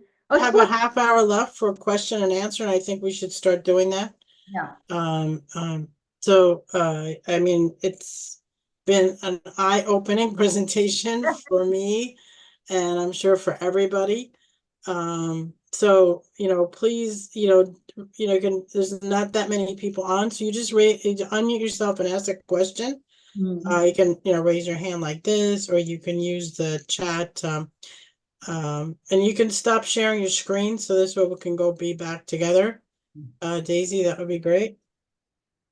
I mean, personally, like I'll ask, I mean, for me, like there's a lot of things were eye-opening, but I never really deeply thought about that the lineage of Prophet Muhammad was all women. Like it just like when you said that, it was like hit me like a ton of bricks. Yeah. And like, there is an obvious reason that God, did what he did. And that's something that we should be confident enough to even bring up to our Muslim, friends and colleagues or anybody else. But that's so powerful, really. Yeah. To me, that was like a big eye opener. Yeah. Yeah. Susan, Yeah. you must have some questions. Yeah. Susan is always full of questions. Yeah, I do have a lot of questions. They might be slightly off topic. And hearing you speak, and I think it's because like so many of us now, all we can really do is eat, drink, sleep, breathe the genocide in Palestine. And I'm just thinking of the women there and how precisely because of their deep faith in Islam, that they're able to hold it together and that they're able to have that steadfastness and that, as the people of the Holy Land, they not only were taught the teachings of the Prophet Muhammad, peace be upon him, who walked and taught on those lands, but just about all of the other prophets preceding, from Abraham to Jesus and Moses. And I was just wondering, Daisy, if you wanted to reflect upon what's happening, maybe through the lens of Muslim women in Palestine and Gaza in particular. Yeah. I was just told a story the other day. I was at an event, a fundraiser, and there was a doctor who was speaking about he had gone there and he had actually witnessed some horrible things because he was part of the Doctors Without Borders. And he said after he was done hearing about all the atrocious, not only killings, but also people who are imprisoned or people who get imprisoned and what they have to go through. He said many men that I spoke to said they can't wait to get out. He said, but when I spoke to women, they all said, we're going to stay behind and we're going to rebuild this nation. And he said, and then there are 6 girls that actually carry their, school bag and every morning risk everything. And they actually walk to their school. And they don't care because they have made the pact that even if one of them dies, there might be another one left. And if another one dies, there might be another one left. And there's such a commitment to rebuilding that nation and healing. And all of them have decided that they're going to be doctors. They're going to heal their nation. They're going to heal the wounded. So yeah, I think that at tragic times like this is when you see the true character of a people. Rumi has a saying, when you put the seed into the grinder and you grind the seed, that's when its true smell comes out. And when Powerful. people are in a grinder, why is everybody saying, what do these people have? What do these people have that we don't have? They have conviction. They have a belief that they are standing for the truth. They have a belief that this is where they belong and this is where they come from and this is worth dying for. Because it's not just the land, it's the principle of it. And they're standing Justice. on principle. And it's, to me, it's just like, you think of all the troubles that we have here, and then you think of them, and then you go, my faith is nothing in comparison. That's why I said in the beginning, Ola, I asked you that question, would you be left behind in a desert? I bet if Definitely. you're a Palestinian there and you say, would you be left behind in a desert? They'll say, yeah, sure, I'll stay there. And so we're learning something from them. We're learning what it is to have real faith and the conviction that life is going to go on beyond this earth, right? That real conviction. Like this mother who was speaking at this event, and she said, I lost my son, but my son is just another one of them. She said, I fundamentally believe there's a place in paradise called Gaza because so many of them are there. And so many of them went together. There's got to be a place in heaven that God has named as Gaza. Yes, and they're the highest. So yeah, so all we can do is, pray for a change in the leadership everywhere. Not just one leadership, like a lot of leaderships have to change and bring an end to this, Susan. Thank you, Daisy. Your answer brought tears to my eyes, actually. In Islam, is there any prophecy about the end of days and maybe Allah subhanahu wa ta'ala saving the Palestinians at this time? Well, there are many prophecies that that this time is getting closer to the end times, but the prophet once was asked, when is the last day? And do you know what he said? He said, don't worry about the last day, just worry about your last day. Well, we don't know what time is like, right? It's very much feels like it's like time is moving fast, first of all. Like we all know that, right? Things are moving so much. Years are going by and we don't even know how fast these years are going by. So that's one thing. Then there are signs that there'll be tall buildings, overshadowing the Kaaba. That's happened already. That the prophet has said that, the whole world, all these religions, Christianity, Judaism, are going to split into 72, and my community is going to split into 73, he said, which means even a degree more. So there's no unity, there's division and fragmentation. We are like fragmented beings, and this is why we're hurting so much, is because there's no wholeness. But the Antichrist hasn't come yet. So Susan, I don't think you and I are going to see the end of the time in our timeline, because he's going to show up. He's going to be in Jerusalem somewhere. He's going to be one-eyed. He's going to be a real human.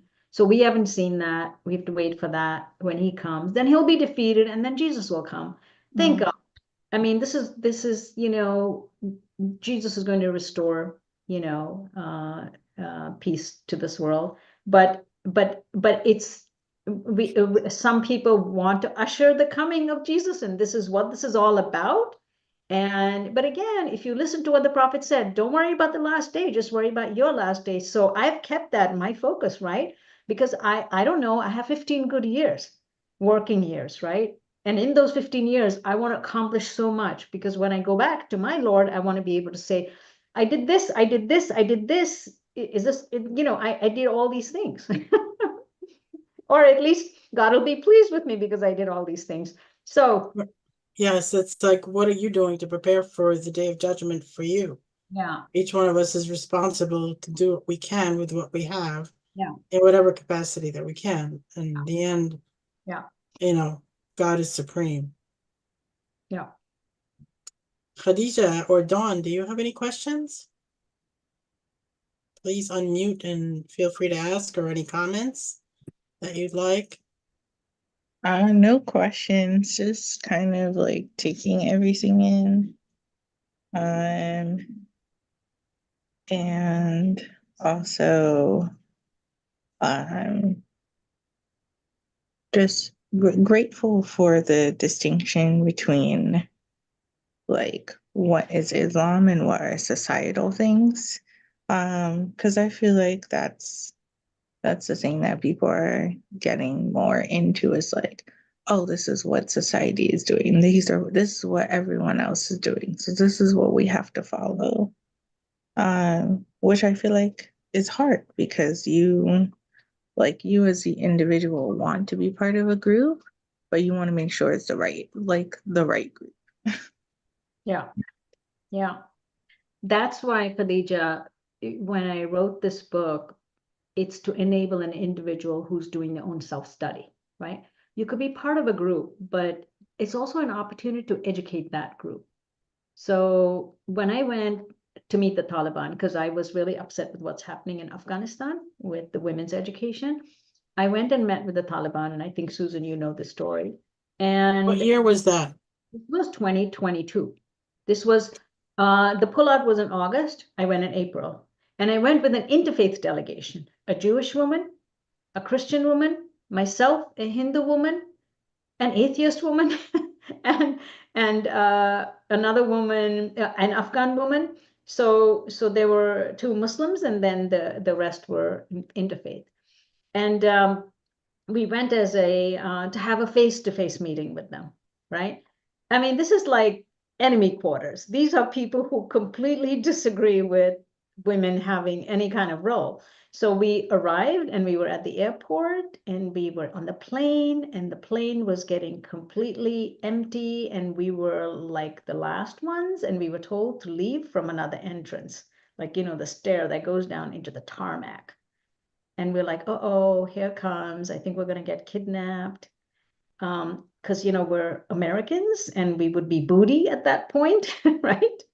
And they could barter us forever, or we could be in one of those gulag type of prisons forever. But we were not afraid because we had done work in Afghanistan and we wanted to come and we were an independent, self-sponsored, group of people that went. And we had set up meetings prior to coming there through our handlers. And so all the meetings were set up. So when we arrived, we were taken into a VIP room. So we're like, oh, we're VIPs. We didn't realize it. And the first Taliban guy comes over to us, and I have photographs of all of this. And he says, welcome to Afghanistan. You're the first delegation that has come from America since you guys withdrew. Can you imagine first delegation? No American had gone there, not even men. And all these people that are in civil society and peace builders, and nobody had gone. And we had gone at great risk because there was no embassy there. If anything happened to us, a third country would have to get involved because we don't even recognize them. So we were given tea, all the exquisite nuts, the best of Afghan nuts. And then we were told, do you want any help? We said, no, we actually don't need any help from you. Could you just leave us alone? Because we wanted to do our own fact-finding ourselves. And they actually left us alone. So then we started meeting with everybody. And we, in the morning breakfast, we had told everybody, because we all had people there, we told everybody, come meet with us. And we would feed them the breakfast and they would come. So we met with teachers, we met with medical professionals, we met with everybody who was dealing with students. And a woman who was a teacher told me the story. She said, I'm a teacher, my husband's a teacher, my 2 daughters go to school. She said, my mother is ailing and she lives in a different village. She said, there's a decree that says that a woman cannot travel by herself. She said, my husband works and I work. And I take time off while my husband is home with the 2 girls. She says, I can't go alone anywhere. What am I supposed to do? Was my husband going to leave his job? Then he's going to lose his job. And I can't go see my mother? Now, you know how important it is in Islam for us to take care of our elderly, of our mother, especially mother, because paradise is the feet of the mother. And you're supposed to serve your ailing mother. So when I heard that story, I registered that in my head. So when I met with the Taliban, and this was the Ministry of Education, everybody was talking about how important education is and when are the schools going to open up, blah, blah, blah. And I basically then met with the minister and I said, Mr. Minister, this is a story. This is the kind of stuff that I just heard. Are you preventing a woman from taking care of an ailing mother? You see, they had not heard those kinds of stories because they're in their own bubble, because they live in very large extended families. They don't know what a nuclear family is. They don't know what Kabul is. The structure of family now in big cities is different than rural areas. So this is something that was like a whole new issue for them that they did not know about. So that's one issue. Then another issue I heard was, oh, a woman cannot travel by herself. And because the Prophet said that a woman shouldn't travel 75 kilometers. You just froze for a second and now you kind of in and out now. Kilometers in those days, right? It was all about women shouldn't travel all by themselves. Just so you know, you froze for a second, in and out, but you okay now? Because what do you do when you go in a desert, traveling by desert by themselves, especially a woman on a long journey? So the Prophet said, make sure that you are, you have a companion. And then this saying of the Prophet was measured into how slow the camel can go and what distance a camel can travel within 3 days. And that's what kind of comes up with kilometers, 75 kilometers. So I took that and I went and I met with the Taliban and I said, okay, you're providing security because the whole purpose of this is security, right? Today, the security is provided by the state. You have police, you have people. When you leave the country, you have the airport that is secure. When you go to another country, that country provides security. So everybody's providing their own level of security. And in Afghanistan, the Taliban are very proud of providing security. This is what they said. Everybody's secure. There are no bombs going off. There's no this thing. So I said, everybody's very happy that you're providing security. They said, yes, very proud. Okay. I said, so why can't a woman travel by herself if she's going in a bus or in her private car? Because you're providing security, right?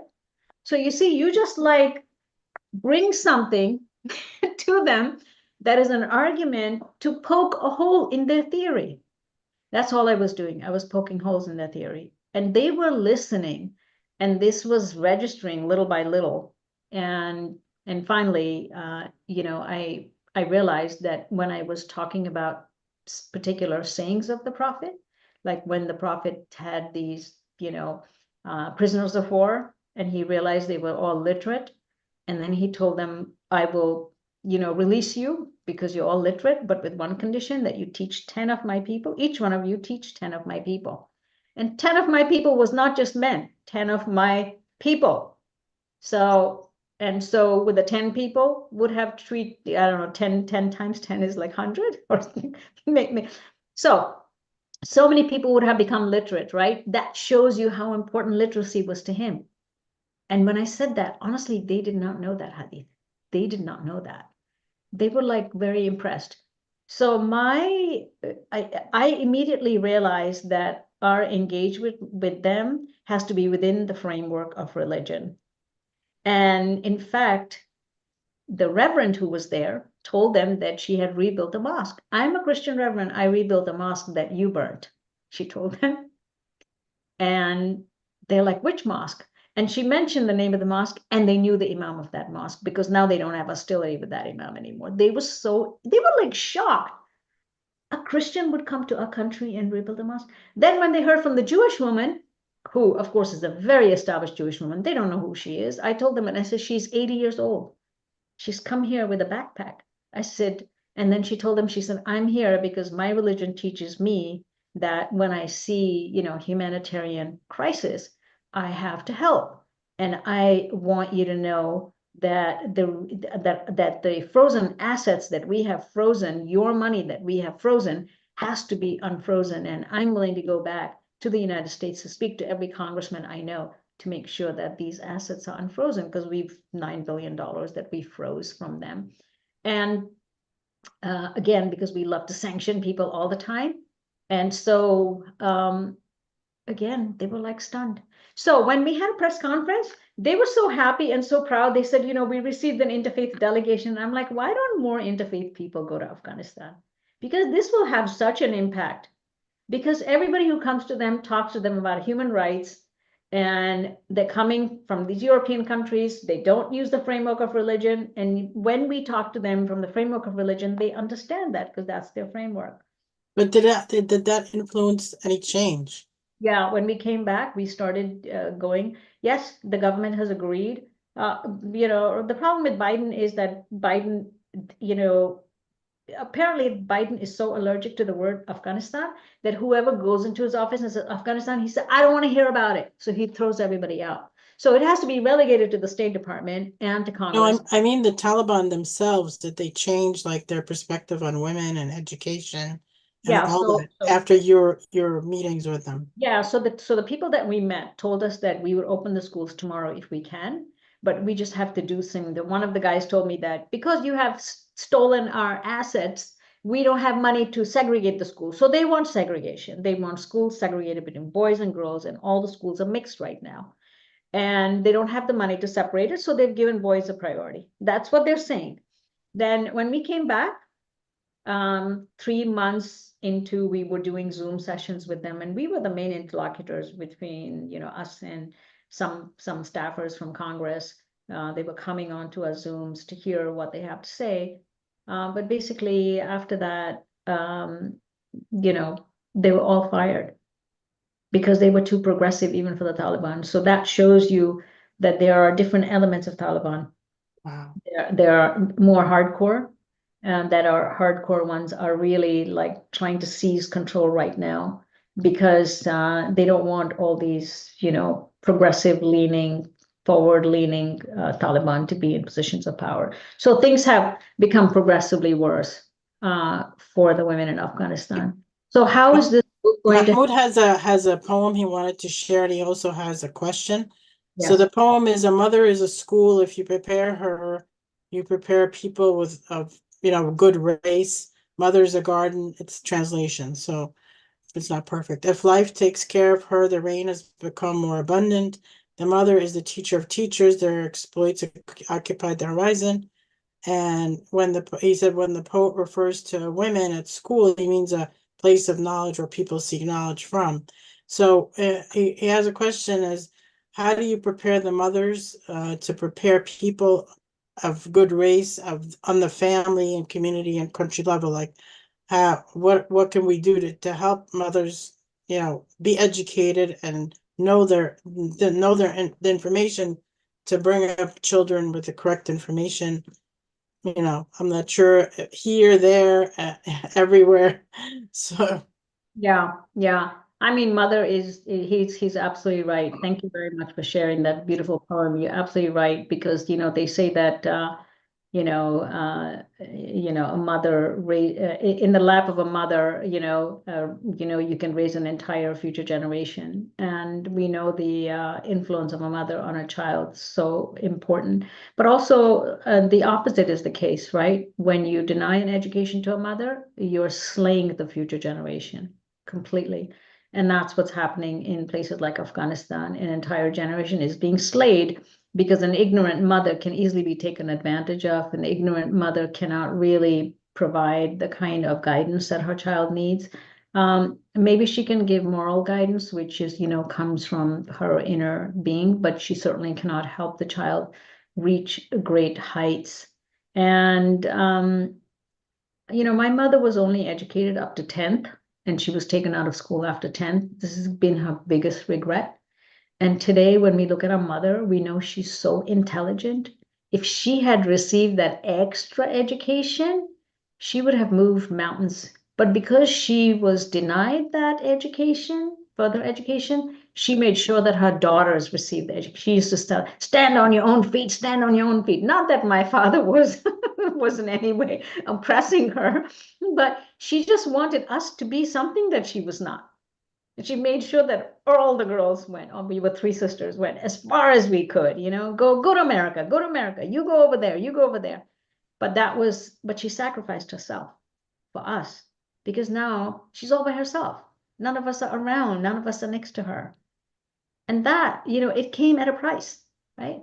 So yeah, a mother can influence in so many different ways. So Mahmoud, all I can tell you is that if people just empower the mother and educate the mother, that she can not only shape the character of the child, but she can actually provide great focus and, a real push, how a mother is constantly like being vigilant with her children. So Dawn, do you have any question about, because we have a few minutes left before our program ends? No, thank you for asking. No, it's been super interesting and I've learned so much. So thank you. what was your takeaway? I love the fact that you brought all of the information together. And I just, and I'm just reflecting on that girl who talked to you about that and the fact that you were able to go in depth in 30 different things and just have it be a reference. I just think that's really powerful. Yeah. So here's what's next. I know we don't have enough time left. So here's what's next. When I was visiting my home country, Kashmir, somebody told me that.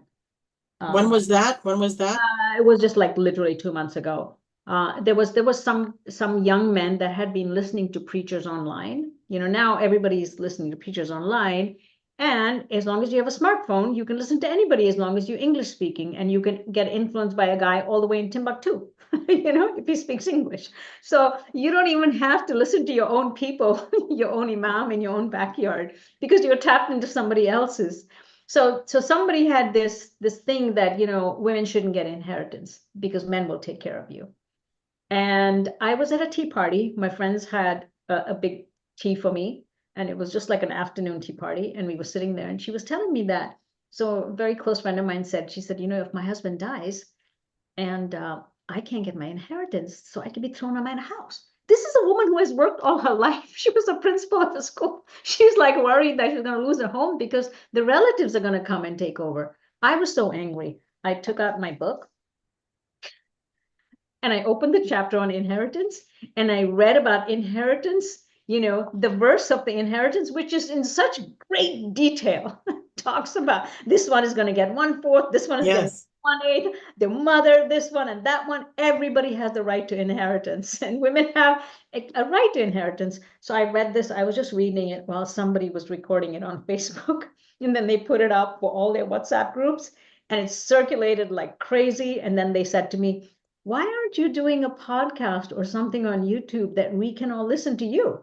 So it's a great idea. I am going to start a podcast and I'm going to be also bringing elements of other faiths into it. So I'll start with this. And then I've decided that it's important for us women to be having these conversations about God, about politics, about country, about people, about everything, because women are 360. We can't just focus on one thing, So I'm going to start that, and hopefully with God's guidance, all of you are going to be part of my either my guests or my pushers and getting it out into the circulation. That's next. That's coming up. Of course. So Mahmoud has a question. He said, in your book, did you incorporate, like, of course, women have rights, but did you talk about like duties of men and women from the Islamic perspective?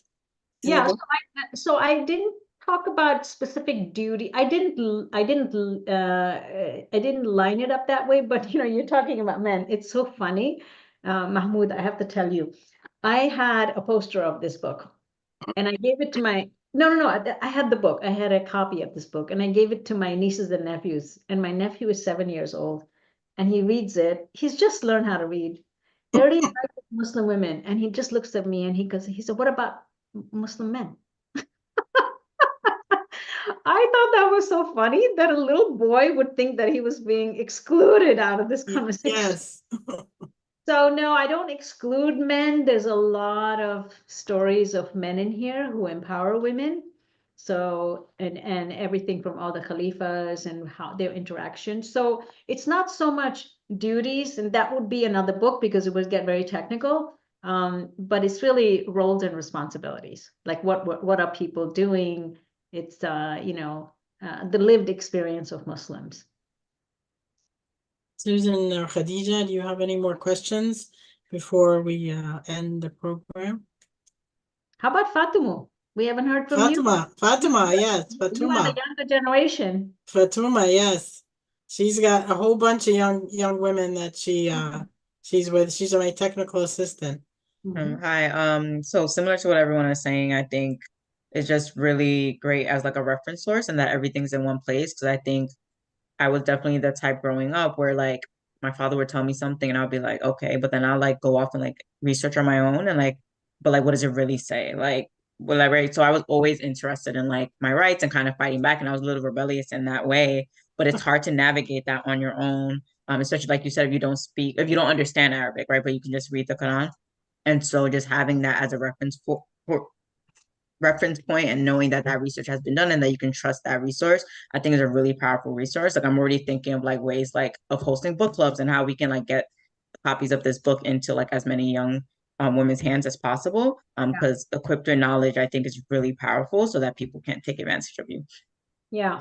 Yeah. And also I think it's a book where you can have a discussion and a debate, right? So what happens is that now we become very black and white, right? We're a black and white society. This is halal, this is haram, and this is forbidden, this is not. This is one opinion that everybody has to follow, right? One opinion. So the truth is that in my book, you'll see that there are different scholars, like ancient scholars, who were disagreeing with one another and who didn't see eye to eye, but they respected each other's opinion. It was their interpretation. This is my interpretation, your interpretation. So some of it I bring in to show where the diversity is.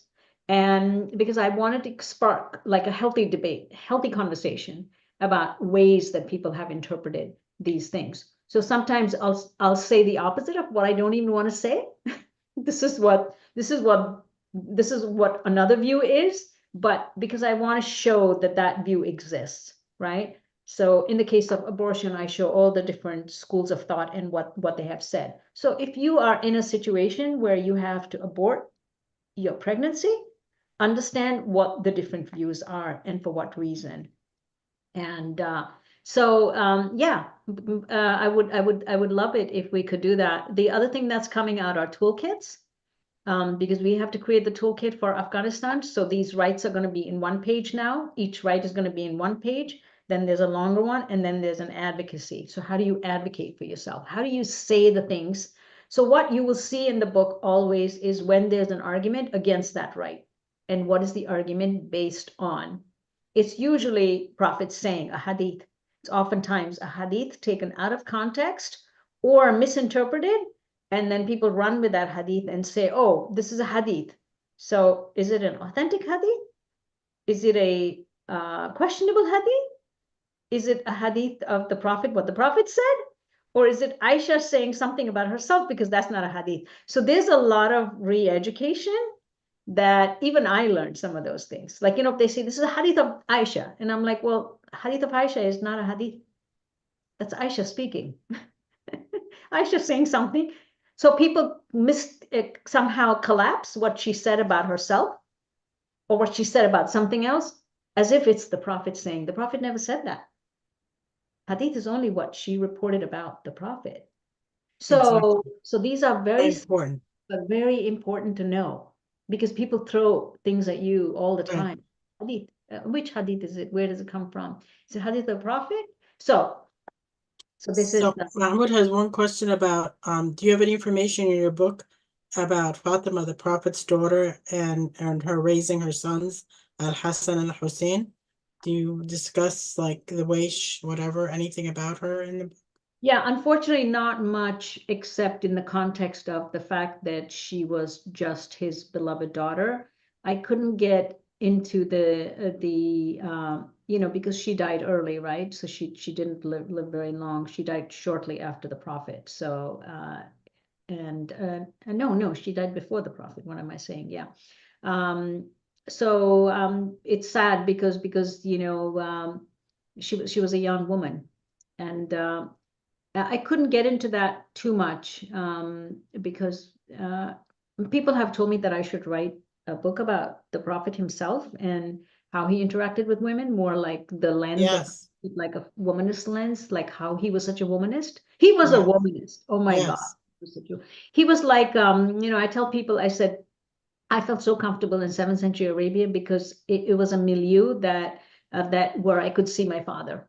I could literally see, everybody, a lot of the Prophet was always empowering women, always standing up for women, you know? And So, when you think about it, his wife was 45, his first wife, Khadija, and she's the one who proposed to him, and he was 25. yeah. So that just kind of tells you a story right by itself. And then I also go into great detail about all the marriages and why he married all the women and for what reason and how old they were. And you will see in the book that majority of them were, with the exception of one, who was with the exception of Aisha, who was single. And then there was a Maria the Copt who was gifted to him by the governor of Egypt, going to Egypt. Yeah. And everybody else was married and a widow.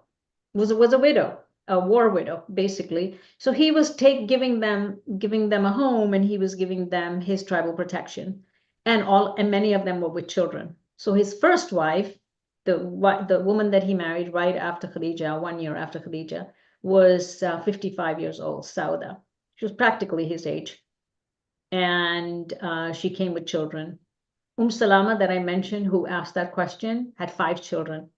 And then she felt so bad because the Prophet didn't have money at that time because all his funds were depleted because he wasn't working as a trader now. He was mostly the Prophet. And he refused to take money from anybody because he was very honorable man. And she didn't want him to have to worry about her family. So she went and was continuing to trade in the marketplace because she wanted to keep her dignity intact and she wanted to keep his dignity intact, not to make him feel bad that he couldn't take care of her children. So all these women were either political alliances or he married them because they needed protection. Because he was also showing his men that you can marry older women because so many of them were left as war widows. So each one of them has a little description of each woman. So you will be able to see. Each one could have a whole book by herself, right? Oh yeah, you can. And I think because I also did so much research that I think that you can trust that I've done my research on this. I would not say something that I did not research. You may disagree with something, but it's not my opinion. It's something that I have found somewhere else. Anybody else?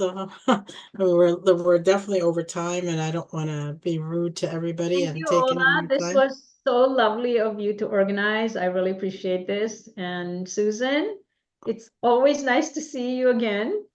And Dawn, pleasure meeting you. And Khadija, I know where you are. And Mahmoud, yeah. Mahmoud, you are the man. You are the man. He's the one asking all these great questions. I really want to try to get you into our local library. And if any of you guys have any connections with local libraries, I really, really would I'd love to work with you to bring Daisy to as many libraries in Westchester as we can. Yeah. And or Bronx, Queens, the city, whatever, wherever you have connections, Rockland. I think it's really important to have these more like face-to-face discussions, more people engaged, especially, it's just people really don't know. Even, within our own communities. I mean, I'm not talking about within Muslim communities, let alone non-Muslim communities. We all, don't have, we're not all super knowledgeable. So it's very important to educate as much as we can. Yeah. So yeah, if anybody, has any connections, please let me know. Send me an email. I've included in the chat a link to the survey, and we really encourage you, like, if you can do it as soon as possible, everything's fresh in your mind. I'll also send an email with a link afterwards, but that would be appreciated. And I can go on and on, Daisy, talking to you. This has been amazing. So thank you. If anybody buys a book and you want my signature, just send me a holler and I will send you a signature card. which you can insert into your book, because I know that this is remote and but I think people like an author signature, so I'll be happy to send you a signature card. So I will include that in the email so they can send you to Daisy at what the Wise email. Yeah. I'll include that in there. I'll be the first one because I have my book and I bought it from Fatuma's bookstore, just so Oh, everybody wonderful. knows. Oh, you have- And really, when you start reading the book, you feel like Daisy's talking to you. It is like so amazing. Like I'm like, oh my God, Daisy's like right next to me. Like it's so personal. It's really amazing. So if you Yeah. haven't gotten the book, I highly recommend you get it. It's just I have so many books I read all at once. My husband's like, well, which one are you reading now? I'm like, a little bit of this one, a little bit of that one. And so there's just Oh, what's an nice about array my- of books that I don't have patience to wait for the library to get it. So I just get them myself, either from Fatuma if she can, or wherever I can get them. So Well, the nice thing about my book is that you don't have to read it from start to finish. You can literally just focus on one issue that you want to know about right away. Like you want to know about women's leadership right now because of what's happening in the world and what's happening with Harris here. Like what would we do? Is a woman leader better than, so you could just read that. Or if you just hear something in the news, you just heard like a story of like an honor killing, you go right to that. Okay. So this is why it's an educational tool. It's a reference tool for anybody who wants to be our ally, wants to speak about this. Like Ola, you could just take the toolkit that I'll create. And if you're doing public speaking, you can use this toolkit. You can see, here's all the evidence, here's all the information. that would be powerful, really. That's very helpful for everybody who does any of this type of speaking or anybody who has like friends, even just having conversations with people to say, well, no, this is not right, and have that information handy. So this is really powerful. Yeah. So I'm gonna be ending the program with a Dan or call to prayer because some of us have to pray our afternoon prayer. So this is also from the same reciter, and then that'll be formally ending our program. Let me see if I can get out of this. Just give me 1 second. No, I never know how to do this. I'm so bad at this. Oh shoot. Just give me a second. Hold on 1 second. Let me try to do it a different way. Anybody know? Okay, Fatuma, you want to help me here? How do I get out of this full screen? Press the escape button on your keyboard if you're in full Yeah, screen. that's what I'm doing, but it's not working. Is there another button? Are you in a PowerPoint or the Zoom? The Mm. Zoom is taking up the full screen? It's taking up the full screen. I just All need. right, at the top, click view. Do you see a view button in the top next to the timer or the YouTube streaming? No, the whole screen is taken up here by the. You should be able to look for like the screen view settings and move the icon or move your arrow towards the top to see if something kind of pops out. Okay, it's not working. I'll stop sharing. It's okay. So, wait a minute, hold on a second.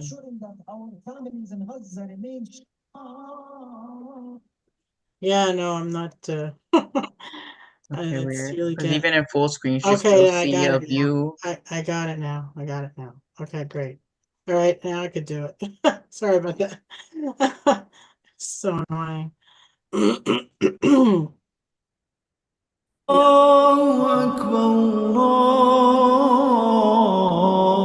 الله أكبر الله أكبر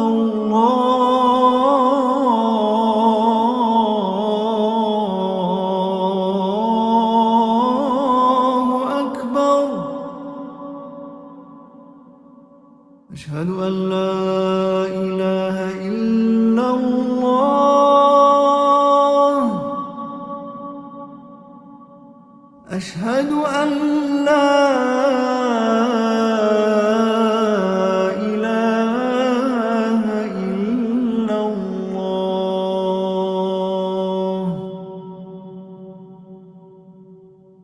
أشهد أن محمدا رسول الله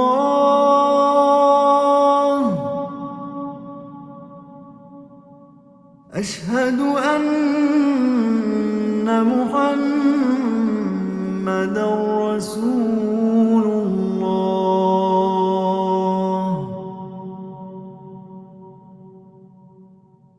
حي على الصلاة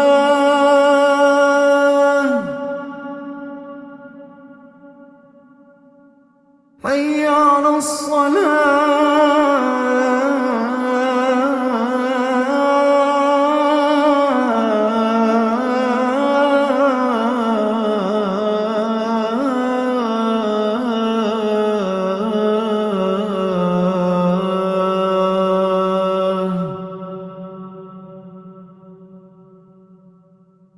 حي على الفلاح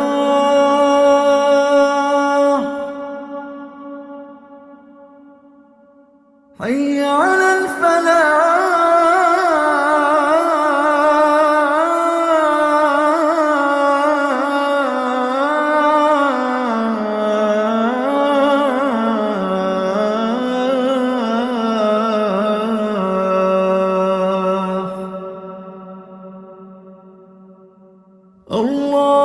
الله أكبر الله أكبر لا إله إلا الله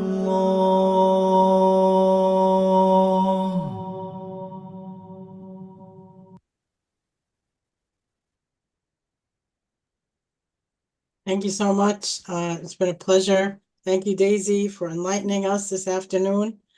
And please, our next event will be on angels, and that will be on December 15th at 3 p.m. It's a Sunday. That will be our last event for the year. And in January, I don't remember the date right now, we'll be having another exciting event on scientific miracles in the Quran, which is something to me is like amazing. So we'll look forward to tell your friends. I think I'm going to do a contest next time. And if people bring like 10 friends to our next event, they're going to get a special our Calm Beliefs gift box. So I'm going to try to do something like that. I'll formally do it and send it out on email, but I think that makes it a little bit more exciting. You get more of your friends involved, and then you get a little gift to go with that. So we'll do that, because I think, you know, the more people can hear our message, hopefully it'll be a ripple effect in our communities. Yeah. Thank you so much, Ola. That was a beautiful recitation. I mean, a beautiful adhan. Who's the Omar Hisham Al Arabi. Oh yeah, Omar Hisham. Okay. Yeah. Oh my God, he's so amazing. Assalamu alaikum, everybody. Enjoy the Alaikum rest. assalam. Thank you so much, Ola. Thank you, Daisy. Thank you Thank so you. much. Bye-bye. Take care. Assalamu alaikum. Thank you.